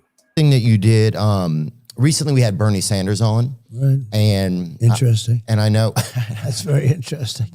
Certainly, you guys don't agree on a lot of things, but I think you both acknowledge how horribly rigged the healthcare system is against the American people. Because hospitals and insurance companies get away with hiding their prices from all of us, and literally they can charge whatever they want. You know, it's like you sign up and say, yes, I'll pay. You trust the hospital, but then you get home and the bill it's whatever, you know, which pretty much feels like some form of extortion to me. That's what it seems like to me. It's a form. Yeah. But you had an executive order where you created a federal rule forcing hospitals and insurers to publish all their prices. Yep. Right? So that people would be able to know, okay, if an MRI costs $600 here and it's $5,000 there, then I can go here and save myself money. Right. So far, do you have an issue with that? He's forcing transparency to these people that rob us blind and take advantage of us with their absurd prices. So now they can't create monopolies because the prices are transparent, or it's harder for them to create monopolies. Now it's incentivizing competition. But that hasn't even been enforced. Like hospitals, Biden got away with it. Hospitals and insurance companies, they're still not showing their prices. They hated it. Of course they did. And because it would have made it very competitive. And Biden let it go. He never enforced it. And to get that approved was a big deal. And that would have brought down the price of so many things. Not only, just care, right? Care, physical care, mental care. That would have brought down the cost of care by 50, 60%. And Biden and Kamala didn't press it. It was a big thing to get it, but I'll be pressing it. And because I'll be pressing it, there are some people that are vehemently against it for financial reasons, for money reasons. But those people can go to hell, dude. That's insane. Yeah, no, they're bad people. Especially because one of the leading causes of bankruptcy in America is medical debt. I mean, that's crazy. It's pretty crazy. I don't even think I made that up either. No, it's when you think of it. At first, when you said it, I said, "Wow," and then I'm thinking about it. I said, "It's really not a wow." I understand it. Yeah, tremendous lobby, tremendous powerful lobby. Well, yeah, because think about what else is going to put you in medical, in that much of a debt. It's like, I believe that's accurate. Who's behind the healthcare insurance, that whole thing. Like, who's behind it all? It feels like Chuck Schumer is this kind of like deviant mastermind back there somewhere. Well, he's one of the people that is hurt, and he's one of the people that keeps the prices high. And he's, gets a lot of contributions from the people on the other side. And him and plenty of other people, a lot of people. It's a very powerful lobby. But wouldn't they? Why do the most want powerful people? lobby? The lawyer lobby. And that feeds into that also. It all feeds into it. Wait, hold on, just so I understand, Donald. Sorry. So that lobby is a very powerful one. Yeah. But why do those people want people to suffer though? Just so they can make money? Yeah. Actually, yeah. It really has to do with money. If you just remove Donald Trump, we know that you hate Donald Trump. We know that you've been convinced, manipulated into seeing Donald Trump as the most evil person in the world. Does this sound like Hitler? I don't know. Depending on your view on Hitler, does this sound like the Hitler that Joy Reid is trying to make Donald Trump out to be? Or is Donald Trump actually saying the things that us common folk want exposed? What issue do you have with him? Like, I just really want people to just wake up. Even if you wake up tomorrow and I'm not saying wake up and be a Proud Boy or jump out there MAGA down in all red. I'm not saying that, but at least wake up to the point where you're no longer just completely closed off to anything that he says, anything that he does, because they are using it against all of us. They are using it to create division. They are using it to push these agendas that none of us even want. I got a question for y'all. So I was writing down a couple things. that I want to share with y'all. I was writing down a couple things, and I want y'all to give me y'all opinion, and then we'll finish up this.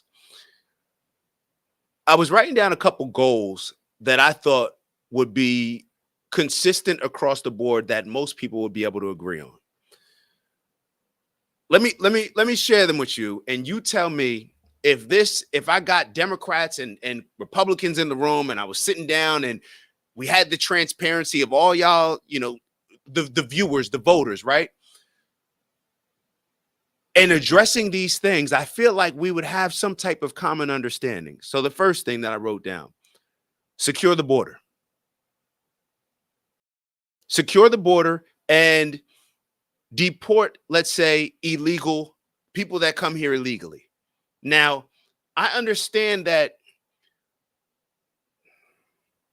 I don't know, your morals, or they've convinced you that it's morally wrong to not allow people to stay here that come here illegally, even though they were incentivized, in my opinion, by the Biden administration and a lot of the Democrats during Biden's administration. However, I think it's pretty clear. It may not have been clear at the beginning. Let's be clear. I'm going to give it a little grace. It may not have been clear in the beginning, but I think right now we understand that when these people come here illegally, and so many of them, the people that they're actually hurting the most are the impoverished communities that already do not have the infrastructure to care for the people that are in those communities right now. So I think we can all get to some type of common understanding on securing the border, finishing the building the wall that not only Donald Trump wanted it built, but Barack Obama wanted it built. He made it clear. Joe Biden jumped out. Nancy Pelosi, they had already said that they wanted a wall or fence, whatever they were calling it at the time, built. And Joe Biden actually jumped out the window and said, like, I know that this may be that a lot of my colleagues in the Democratic Party may give me pushback, but he pushed for the wall.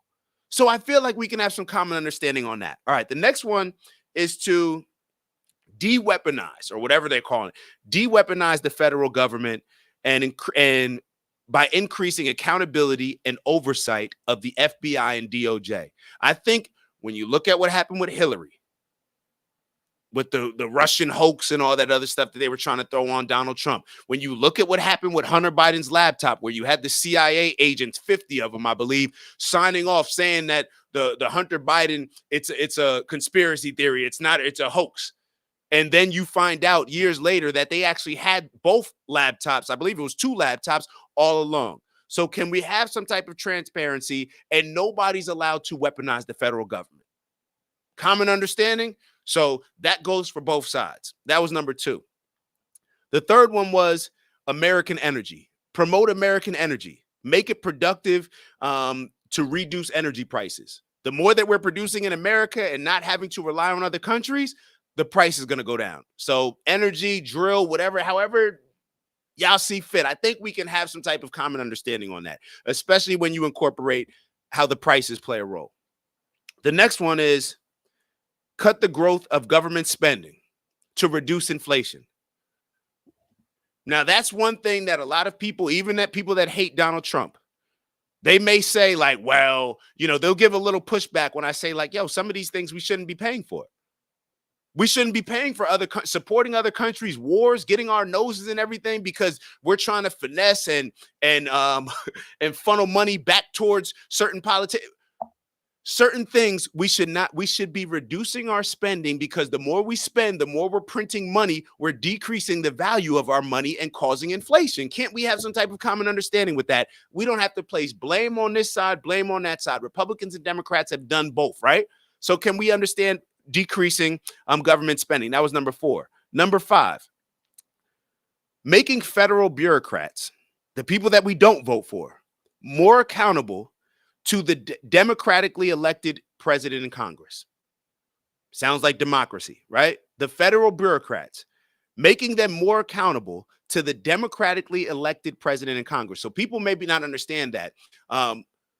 This is my take on that. And why I'm saying that is because a lot of these bureaucrats, they've always been protected to where they can't get fired. So a lot of times when you have a president come in or somebody in Congress, because they obviously they don't have life terms, the bureaucrats end up with more power and controlling a lot of the legislation more so than the people that we actually elect. So we want the people that we elect through the democratic process, we want them to have more power than the bureaucrats that we do not vote for. Is that like, I think we could reach an understanding on that. So what was that? 1, 2, 3, 4, 5. That was 5. So number 6, improve education. Now, this may be one where we're not totally sure about how we're going to do it, but this is what I presented. Improve education by moving control and funding of the education from, instead of the bureaucrats in DC, but directly to parents with school choice and the state and local governments, because the federal government may not know what Baltimore needs, and you can't treat Baltimore the same way that you may treat Beverly Hills. They may need totally different things. And when you put it on the state and local governments, then it's a higher level of accountability to where it's like, oh, the kids are not performing in this district. We need to do something in this district. Can we have some type of understanding? And the last one, I don't know how this could be controversial, but let's just say it. Ban biological males from competing in women's sports. Now, let me go to the chat. Now, the last one I said, ban biological males from competing in women's sports. I don't think that I should have to go into more detail on that. I don't think, and the only people that are fighting against that probably don't have daughters, or I don't know what it is. So these are what, 1, 2, 3, 4, 5, 6, 7 things that I think just make common sense. Now, let me move them off the screen for a second. What I didn't tell you is that I didn't create this list.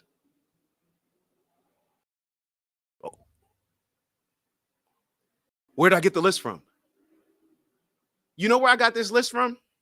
And I did this just to prove a point, because you can deny it and you could say now, well, I knew he didn't create that list. You could say whatever you want. Tell yourself whatever it is that you need to convince yourself, and tell whoever you may be watching the show, yeah, I kind of knew he was just, okay, cool.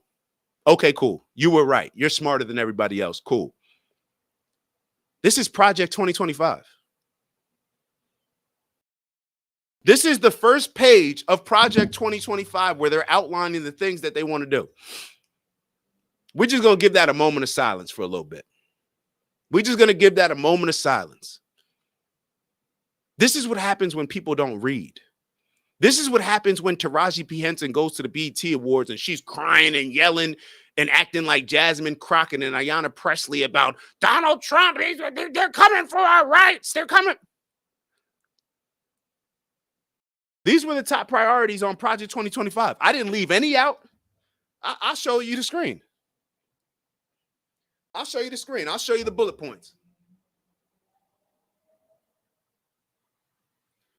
Those were the bullet points.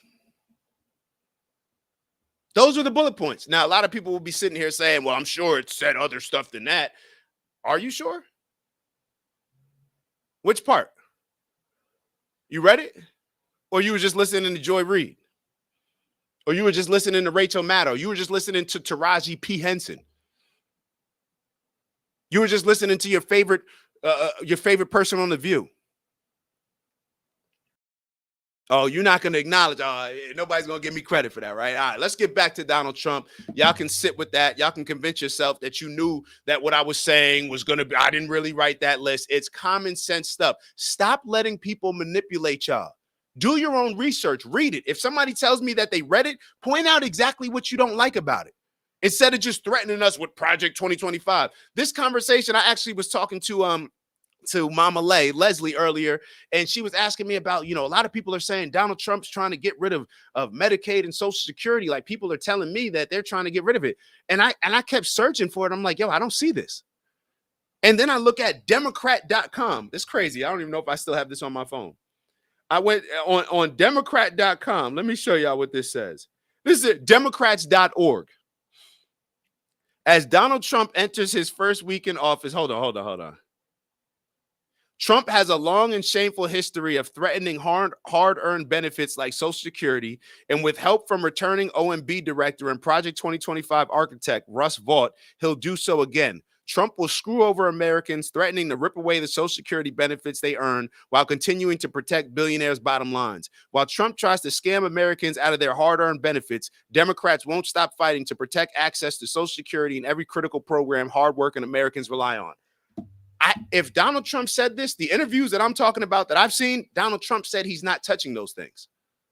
So I don't know what they're talking about on this. I just see a lot of fear mongering. Now, if Donald Trump decided to go against what he said he was going to do, then I would have no problem calling that out when the time comes. But I don't understand. It's all fear mongering. It's all, and then I was looking at a couple other people and they write, well, there's no way Donald Trump can execute on this without getting rid of social. And it's like, hold on. So did he even say that he was going to do it? Because on one end, y'all say Donald Trump, he said he was going to do it. Y'all should have believed it. A lot of people, Donald Trump made it clear. He said what he was going to do and he did exactly what he was going to say. But then when it comes to this, all of y'all are giving me something different. Well, he said he was going to do one thing, but he may do something. Which one is it? Which one is it? Let's continue with the interview. And like I said, remove Donald Trump from it. You got to get rid of this Trump derangement syndrome. You got to get rid of it. That's crazy. How much money do they probably need? start off by saying this is terrible, and then they eventually say, well. But can we just as a country say, hey, how much? Okay, you need $3 million. We'll give you that. Fuck off. Yeah. We want to be healthy. Yeah. Like, can't we make a deal with those people? They're very tough to deal with, and they've been taken care of by drug companies and others for years. You have politicians that have been for years being taken care of by people that make a lot of money, and they want to keep making a lot of money. And it is, I mean, in that case, it's not a power thing, it's a money thing. Yeah. A lot of money. That actually takes me into something else I wanted to talk about. ahead. Like alcoholism and addiction is something that's really ramped up, even like you're saying, like in the past 20, 30 years in our country, right? And during the opioid epidemic, they estimate that like almost 600,000 people died. Yeah. And that doesn't even include the broken hearts and the deaths of families and circles of trust, all, just people that lost a brother. It doesn't even include the actual, the siblings, right? And so the ripple effect of that is huge. And there's that Sackler family that pretty much got away with it. They had a financial slap on the wrist, but we're one of the only countries that allows drug advertisements and pharmaceutical companies to advertise on television. Like, what do you think are things that you can do to help curtail that when you get into office? So, well, we did a great job. We had Does that make sense or not? Yes, that question? it does make sense. And we had committees, blue ribbon committees in certain cases, but committees that would meet. The big problem we have is, fentanyl is probably the biggest. Opioid is bad. Opioid is bad too. Yeah. I think that's bad because everyone thinks, in many cases, they think they're going to do away with pain. And literally the time is so short. If you take it for like 2 weeks, you're almost addicted to it. It's incredible when you. Oh, well, all of that is. How can you not appreciate what he's saying? We have an opioid crisis. Donald Trump's calling out the opioid crisis. He's saying it's a problem. He's putting RFK Jr. like, how Oh man. I got something for y'all after this segment. Horrible. Which is a bigger problem in our country, would you say? Opioids. Bigger than alcohol. Oh, for sure. I think that's one of the biggest problems. And compare that to fentanyl. Oh yeah, well that's the problem is people are making fake opioids because they can't afford real ones, or they're just getting them off the street and then they put fentanyl in them. Yeah. Fentanyl's like laced into everything now. It's horrible. It's horrible. Yeah, they found some in a baby rattle somewhere. I think I don't even know where that was. But one of the things I wanted to ask you about was like, so there's like the big pharma lobbyists. Like there's 1,800. I don't know of a lot of presidents that are willing to have the conversation that he's been having and where it's about to go with what Theo is asking him right here. Like, so there's like the big pharma lobbyists, like there's 1,800 big pharma lobbyists in Washington, D.C. Right. There's only 535 total representatives or senators total. So just the fact that there's this whole other almost drug government that's there kind of pushing pushing agendas and influencing things. Like, how do we stop that, man? It just seems like it's obviously killing people. Like people are dying, it's like, what do we have to do that our own government won't help us? Well, you have to stop listening to lobbyists. I was not a big person for lobbyists. And if they have even a little access to like a president or a senator or a congressman or woman, they're snakes. They get a lot of money. Yeah. And in some cases, they just take the money. They don't do anything. But you have a lot of lobbyists in Washington pushing, and certainly a lot for all of the things that we're talking about, including winning. Alcohol. The lobbyists are winning, it feels like. Yeah, they're winning. They're making a lot of money. Absolutely. Can you stop that? Can a president stop that? Like, how do we stop that? Well, one way you could stop it is to say, if you're going to go into government, you can never be a lobbyist. In many cases, they have rules and regulations where you can't do it for 4 years, 3 years, 5 years, whatever. You mean be a lobbyist after you were an elected official? I mean, you could. Is that what you're saying? You could say that if you're an elected official or if you work in government, you can never be a lobbyist. You have people that work in government and they give out contracts to the military, and then they leave and they work for the people that they're giving out contracts to. Are y'all hearing what this man is saying? Yo, he's exposing the obvious. I can't even say he's exposing it because it's been said multiple times, but I just don't. Presidents don't say this. I haven't heard him say it.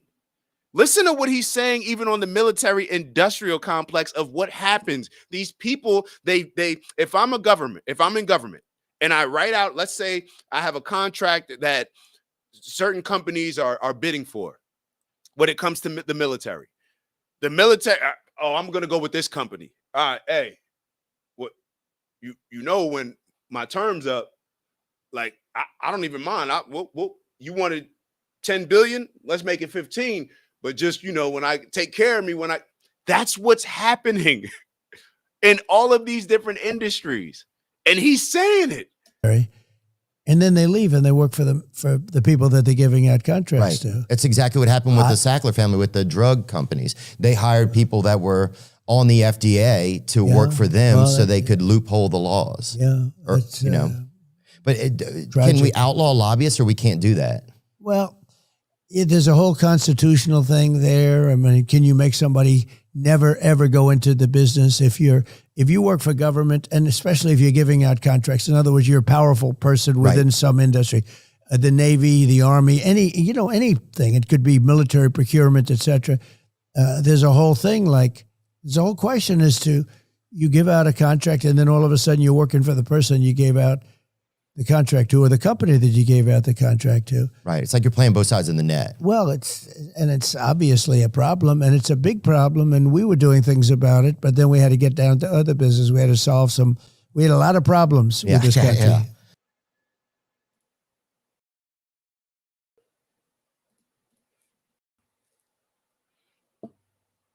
I don't know, man. I don't know. Shout out to Ant in the building. I don't know. In the main treatment, appreciate your words. Appreciate your words. The comment earlier and right now. I'm glad that you're appreciating the conversation. Do me a favor.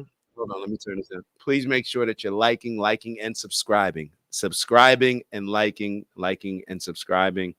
All right. So we're going to move in a different direction. I want to show y'all this quick little video. And it's actually, it's a funny thing. I thought it was pretty funny. But I want y'all to take a look at it. Then we're going to have a conversation around it. And you're going to be like, yo, this man is reaching. He's doing too much. Yeah, I get it. All right, take a look at this video. So the first part of this post, it says, Black History Facts. Nephew just showed us why they have and will forever perceive us as a threat. Of course, it's just a joke, but is it? I don't know. Let's have the conversation. Let's watch the video. This actually, the video before all the racialized convo around it, it still was comedy, but I saw this and I smiled. Take a look at it.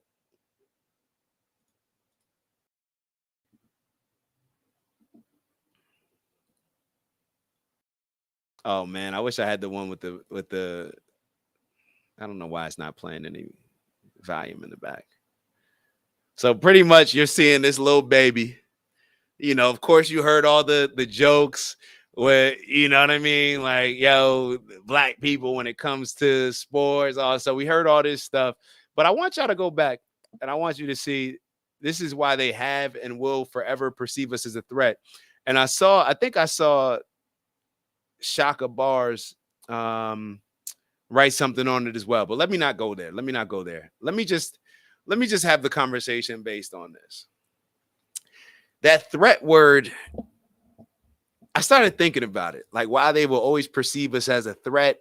I told y'all before, a lot of my enlightenment into learning history and just being engaged in politics, it started with Dr. Umar, Hidden Colors, Tariq Nasheed, and I think both of them are pretty much along the lines where, this is similar to, I'm not even sure if they've said it, but it just sounds like something that definitely would come from Dr. Umar, Tariq Nasheed as well, where Black people are always seen as a threat. And I just started thinking about that. And I'm like, damn, Black people always seen as a threat.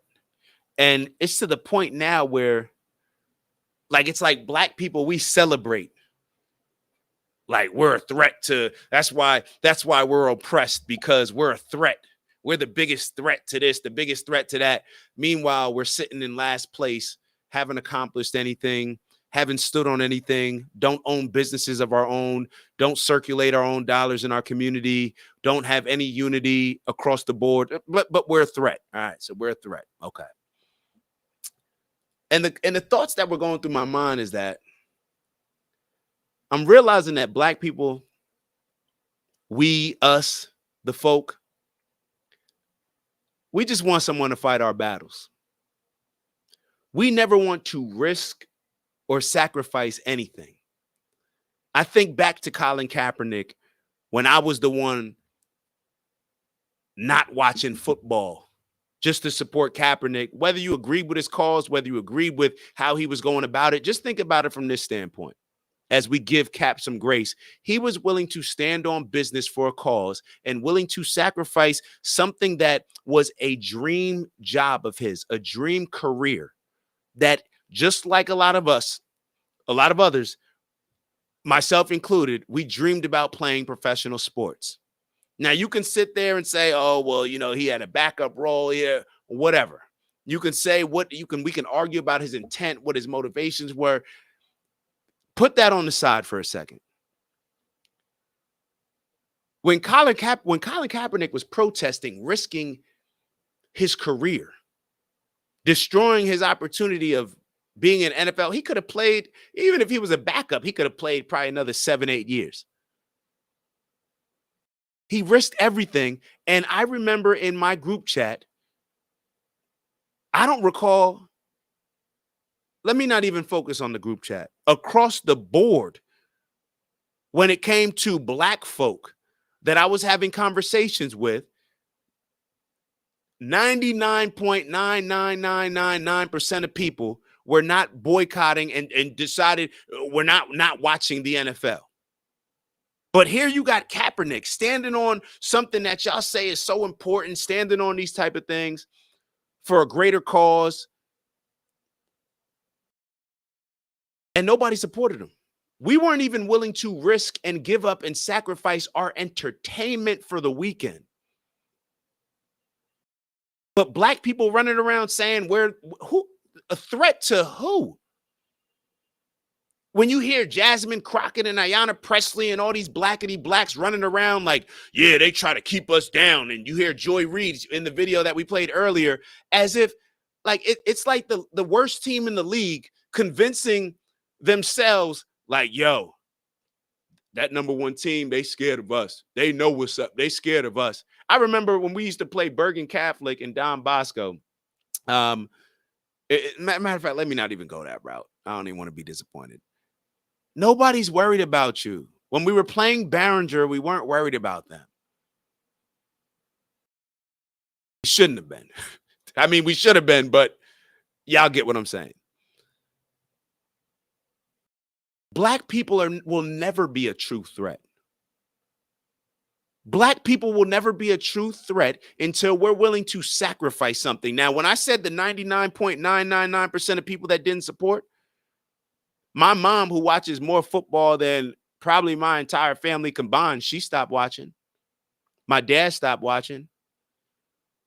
My brother, he stopped watching maybe for a season or two. I mean, this went on for a while. Matter of fact, to the point now where like when I'm watching, I try to get back into watching football, and it's like I'm looking at the screen and like for like 5-6 years, even like after I decided that I wasn't not watching anymore, it was still hard for me. Like naturally, I would just be in the room where I'm like, oh, I'm gonna watch the game with you. I sit down with Bez. I'm like, I'm gonna watch the game, and then I'd be doing something else, and I go into the other room, and it just was out of habit. So I'm sitting here thinking about all these, black people want to talk about their fight, convince themselves that there's some type of threat. And I wrote down a couple notes, and I said, perhaps this is why it's so dangerous to convince people that they're owed something. Let me say that again. Perhaps this is why it's so dangerous to convince people that they are victims and that they're owed something, because what it does is give us an excuse to not hold ourselves accountable to doing the actual things that we can do to fix our issues. Oh, well, I shouldn't have to not watch football. I shouldn't have to not do this. For them they owe me. Nothing is owed to you. Nothing. But when they convince us that something's owed, that's why nobody's willing to sacrifice anything. Nobody's willing to risk anything. When people are fighting a particular fight and they don't believe that anybody owes them anything, not only do we believe that somebody owes us something, but we actually believe, we put all our hopes and faith in the Democratic Party as if they're going to actually do something, even though they've never done anything.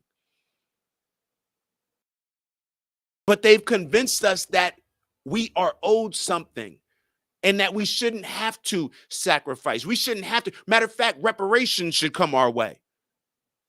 Regardless of how you feel about reparations, understand the play. It's a play. That's why they only pushed for it and reopened the legislation, as Ayanna Pressley said, with Donald Trump being in office, and they did not have the foot on Joe Biden's neck when it came to pushing reparations, and he was actually talking about it in his primary. They didn't have the foot on Kamala Harris's neck but you want to put the foot on Donald Trump's neck just to make him out to be a racist. So I wrote down a couple things. I said, what do I say? It gives us an excuse not to hold ourselves accountable. So I started looking at other cultures. And I started looking at Chinese.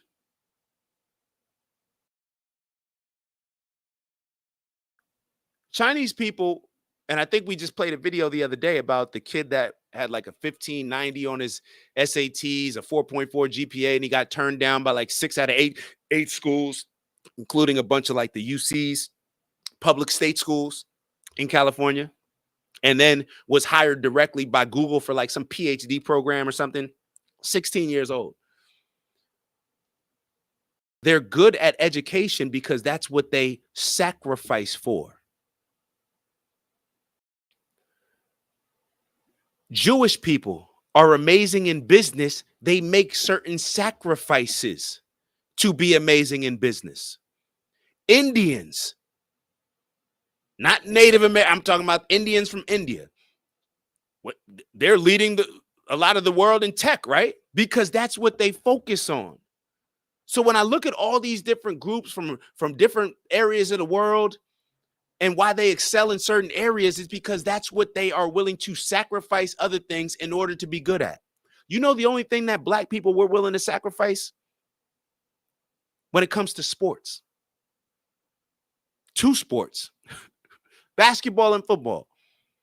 That's what we're willing to sacrifice. We're willing to sacrifice any and everything. Parents are willing to spend absurd amount of money to make sure my kid is the next LeBron. Your kid is never going to be the next LeBron. But you're willing to put everything into that kid.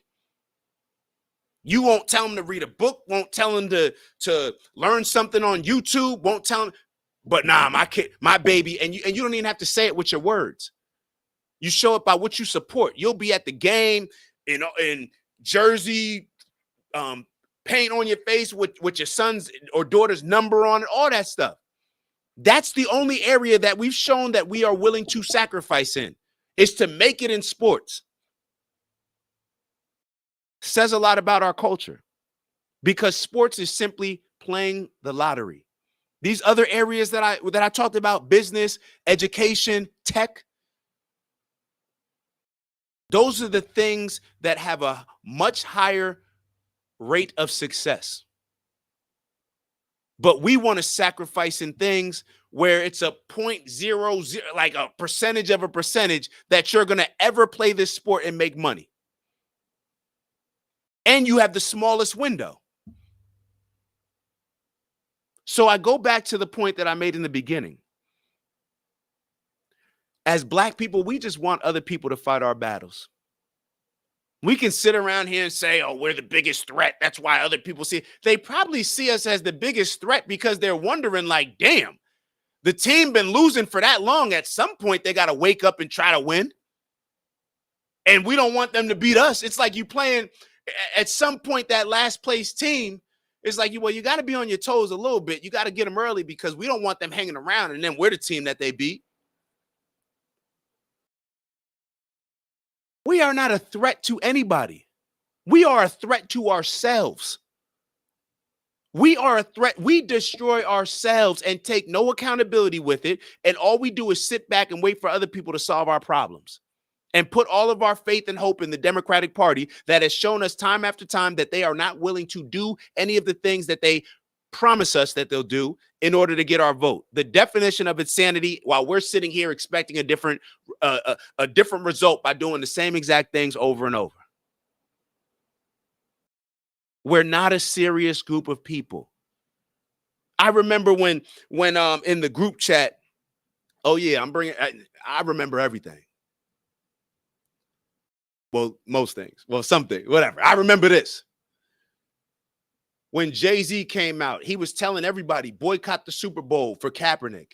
But then he struck a deal with the NFL. And he said, we're beyond kneeling. And I had a conversation in my group chat. I wish I could find the conversation. And you know what a bunch of people said? I ain't gonna call out no names. They said, give Jay-Z the benefit of doubt. Give Jay-Z the benefit of doubt. We are not a serious group of people. We allow other people to play with us, and we play with ourselves, which is the worst part of it all. We are not willing to sacrifice anything, not willing to risk anything, not willing to do anything but beg and plead other people to right their wrongs. We claim that we're living in a country with white supremacy and that we're oppressed. So the same country where we're oppressed and there's white supremacy all over, and I know that we're only calling it out with Donald Trump and the Republican Party, but be real with yourself, especially y'all. We talked about Dr. Umar and all that. Y'all have no problem calling out the Democratic Party. It's only because Trump is the Republican and Trump's winning. But if Biden wasn't, if there was another Democrat in office, y'all would be willing to call them out as well on it.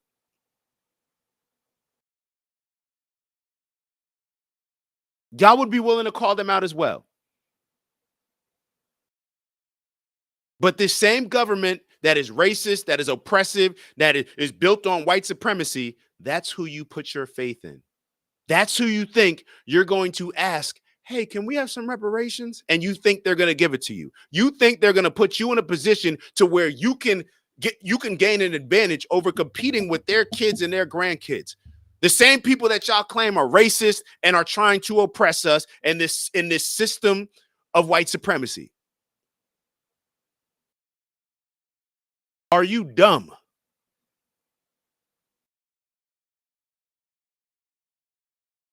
That's like asking the slave owner, like, yo, you could let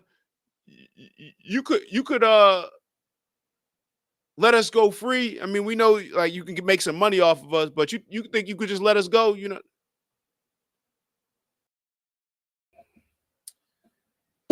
That's all I got on that one. Just some thoughts that were going through my head. Just some thoughts that were going through my head. Just so thoughts that were going through my head. Y'all take it or leave it. Do what you want with it. Doesn't matter to me. Do what you want with it. Let's move on to this next video. I don't even know where we are. I think we're going to go to, I think we got a video from Dave Smith on a similar topic as this. So I think we have a video on Dave Smith. I actually want y'all to see this. Hold on. Hold on. I actually do have the timestamp for this one. So let me make sure that I go to the proper timestamp. Dave Smith. And his show was based on, I believe the show was centered around why Joy Reid lost her job. But we're not even going to talk about that.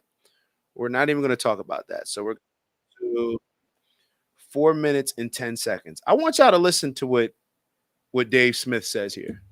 I want y'all to listen to what he says. And I think this video is what made me have all those thoughts that I just had when I just went on that tangent. So take a look at this. Take a look at this. Do I have it? Hold on. I think I got to pull it up on another one. All right. Let me know your thoughts on this. But there is something about, you know, the look, I mean, there's really no other, the blatant racism that kind of like swept culture and universities and stuff like this particularly over the last decade, probably goes back further than that. But I remember I always would say that like I would be pretty goddamn livid, like if my kids were ever going to a school and they were being taught that like, you know, whiteness is evil or something like that. Like that would definitely, I would not send my kid to a school that believed in an ideology that was bigoted toward them. But I would be ready to kill someone if I had like a black kid, or if the ideology was that white people are victims and you are so wonderful, and because I just think that's I think that's actually worse. Like it's worse what they're doing to black kids in colleges than what they're doing to white kids in college, because it is like the most poisonous thing. And you see people like her, like just has it in her. Like it's racial superiority is what you're teaching. And it's and also with like a victim guilt complex that almost always accompanies racial superiority, by the way. And you just see all she can talk about is how great she was. That's why she got canceled, because she was so great. Like, can you, I just don't, I really can't imagine a scenario. I want to go back to what he said and play it again. I need y'all to hear that part again, where he talked about, he said that he would be upset if his kids were going to a school and they were being taught that white people are inherently just evil. But he said he would be ready to kill somebody if they were teaching his kids that they are victims, that the world owes them something. Let's listen to exactly what he said. I don't want to change his words. Listen, think about this. This is what I'm trying to tell y'all. Think about it. Damn livid. Like if my kid I would be pretty goddamn livid. Like if my kids were ever going to a school and they were being taught that, like, you know, whiteness is evil or something like that. Like that would definitely, I would not send my kid to a school that believed in an ideology that was bigoted toward them. But I would be ready to kill someone if I had like a black kid, or if the ideology was that white people are victims and you are so wonderful, and because I just think I think that's actually worse. Like it's worse what they're doing to black kids in colleges than what they're doing to white kids in college, because it is like the most poisonous thing.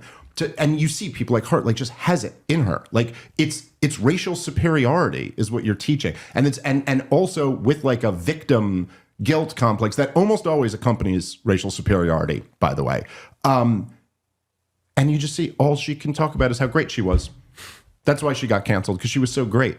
Like, can you, I just don't, I really can't imagine a scenario where, like, let's just say, you know, whatever the views that our podcast gets, let's say they just evaporated. And after a while, it went down to like, no one's watching the show anymore, to the point that it's not economically sustainable. Like, you just can't do it anymore. I could never imagine not at least having some element of like, fuck, what did I do to lose my audience? You know, like, man, I guess I could have, you know, even if I didn't think I was wrong about the issue, I immediately my mind would go to like, I guess I'm not saying this in the right way. You know, I guess I didn't there's something I did wrong. Not an inch of that. She's crying, talking about how great she is and how she's of God and she's did everything right. That's her takeaway. The dumbest person on cable news. That's what she thinks of herself.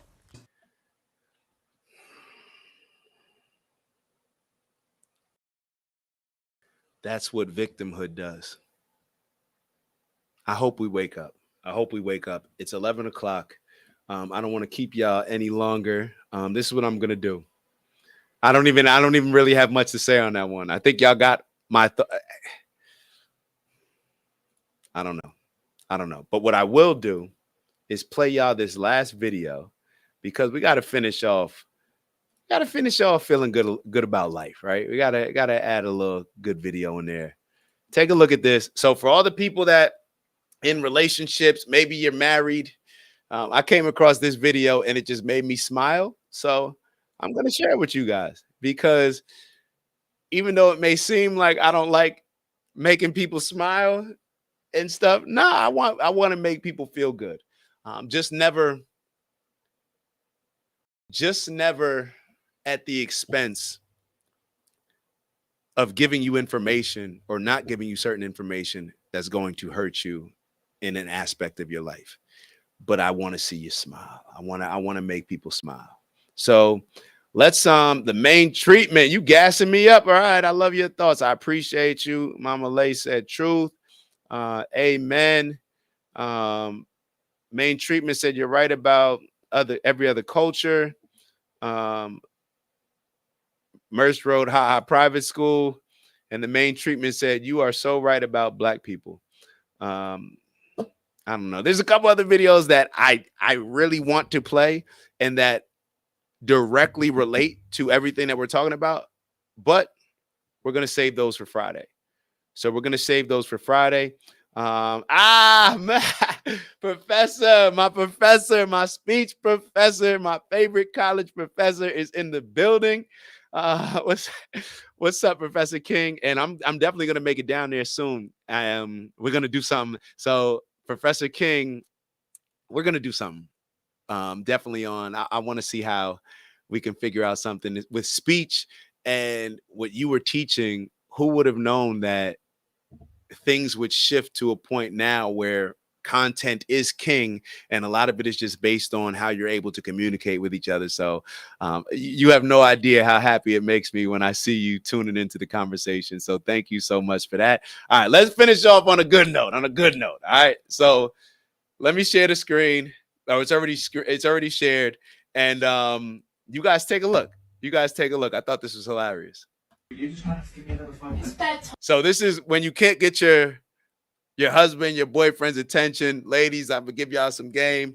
Ladies, y'all don't realize how powerful y'all are. A lot of ladies don't realize. I'm not gonna say all, but a lot of ladies, y'all don't realize how powerful y'all are. Matter of fact, y'all realize it. Y'all know, but sometimes y'all may not want to lean into this aspect of power, and y'all do it in different ways. But this just makes everybody happier. Let's take a look at it.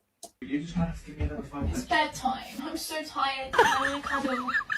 Yeah, it's bedtime. So dude was playing video games, and he's like, nope, it's bedtime. It's bedtime. I'm so tired. Yeah, it's bedtime. Baby, it's time to go to bed. I'm almost done. I'm tired. Guys, I have to. That's okay. I'm talking to you. That's okay. Are you coming to bed?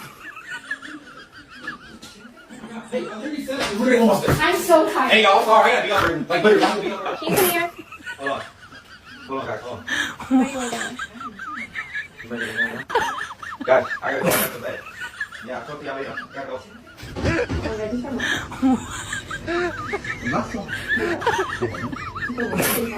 Baby, I'm gonna go take a shower. Can you put the boys to bed?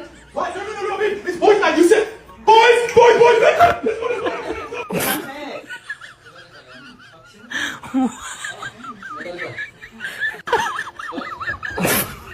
Hey, I'm tired. Can you put the boys to bed? Boys, bed now.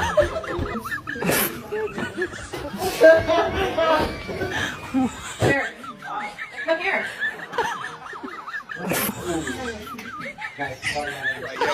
Gotta wrap it up. Oh man, gotta finish off with a nice little feel good. Yo, let's do our 45 seconds. So for all the people that this is your first time, at the end of every show, we take 45 seconds to clear our minds, get your breath work, meditate, manifest, whatever it is that you need.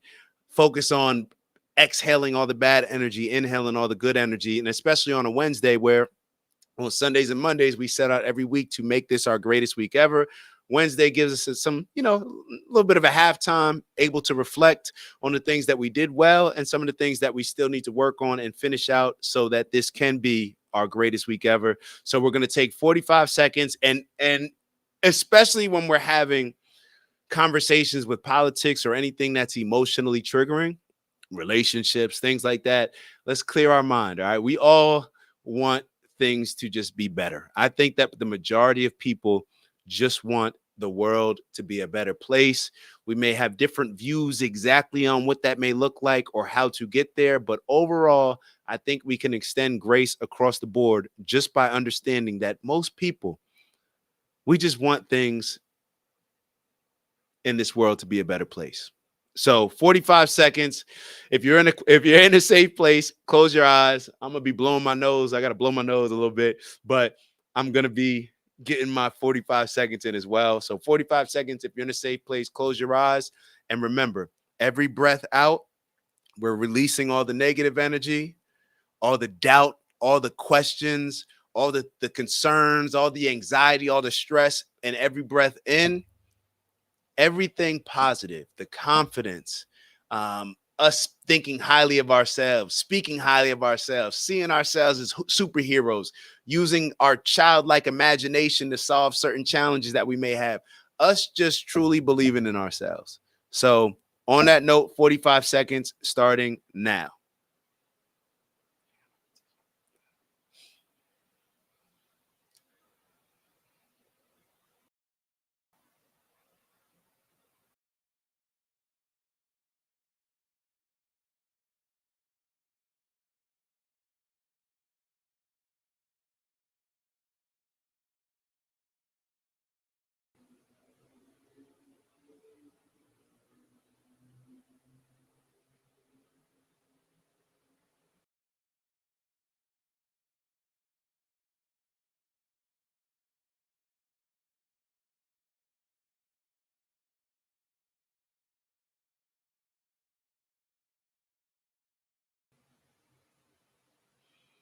All right, one more breath. Exhaling all the BS, inhaling all the good energy. Please make sure on your way out that you like, subscribe if you're not already subscribed. Y'all know what we come here to do, elevate on purpose, both from an intentional standpoint, raising our standards to become the best leaders we can become and to become the individuals that we need to grow and develop into in order to accomplish these outlandish, arrogant goals that we set for ourselves and that we can continue to build on. Strength and honor, onward and upward. Y'all know what it is. Get to that bag. Get into the bag. That means all the things that you're collecting throughout the week, doing throughout the week that are going to align you with your overall goal. What's in your bag, you got to decide what's in mine. My focus, peace, love, happiness, health, wealth, and everything that we do. Integrity. And on that note, peace and love. I appreciate y'all more than y'all will ever know. The main treatment, thank you for tapping in with us. Make sure that you subscribe. Check us out. If you're on Instagram, you can follow us at the OHGI Network, and we'll include you in our message group that we have on there, you know, exchanging some ideas back and forth, funny posts and whatnot. Ant wrote, have a good evening, great people. Shy, gang. Mama Lero, sweet dreams. And the main treatment, you finished this out. Salute to everybody. Like, and subscribe on your way out. Appreciate y'all. Love y'all. Y'all know what it is.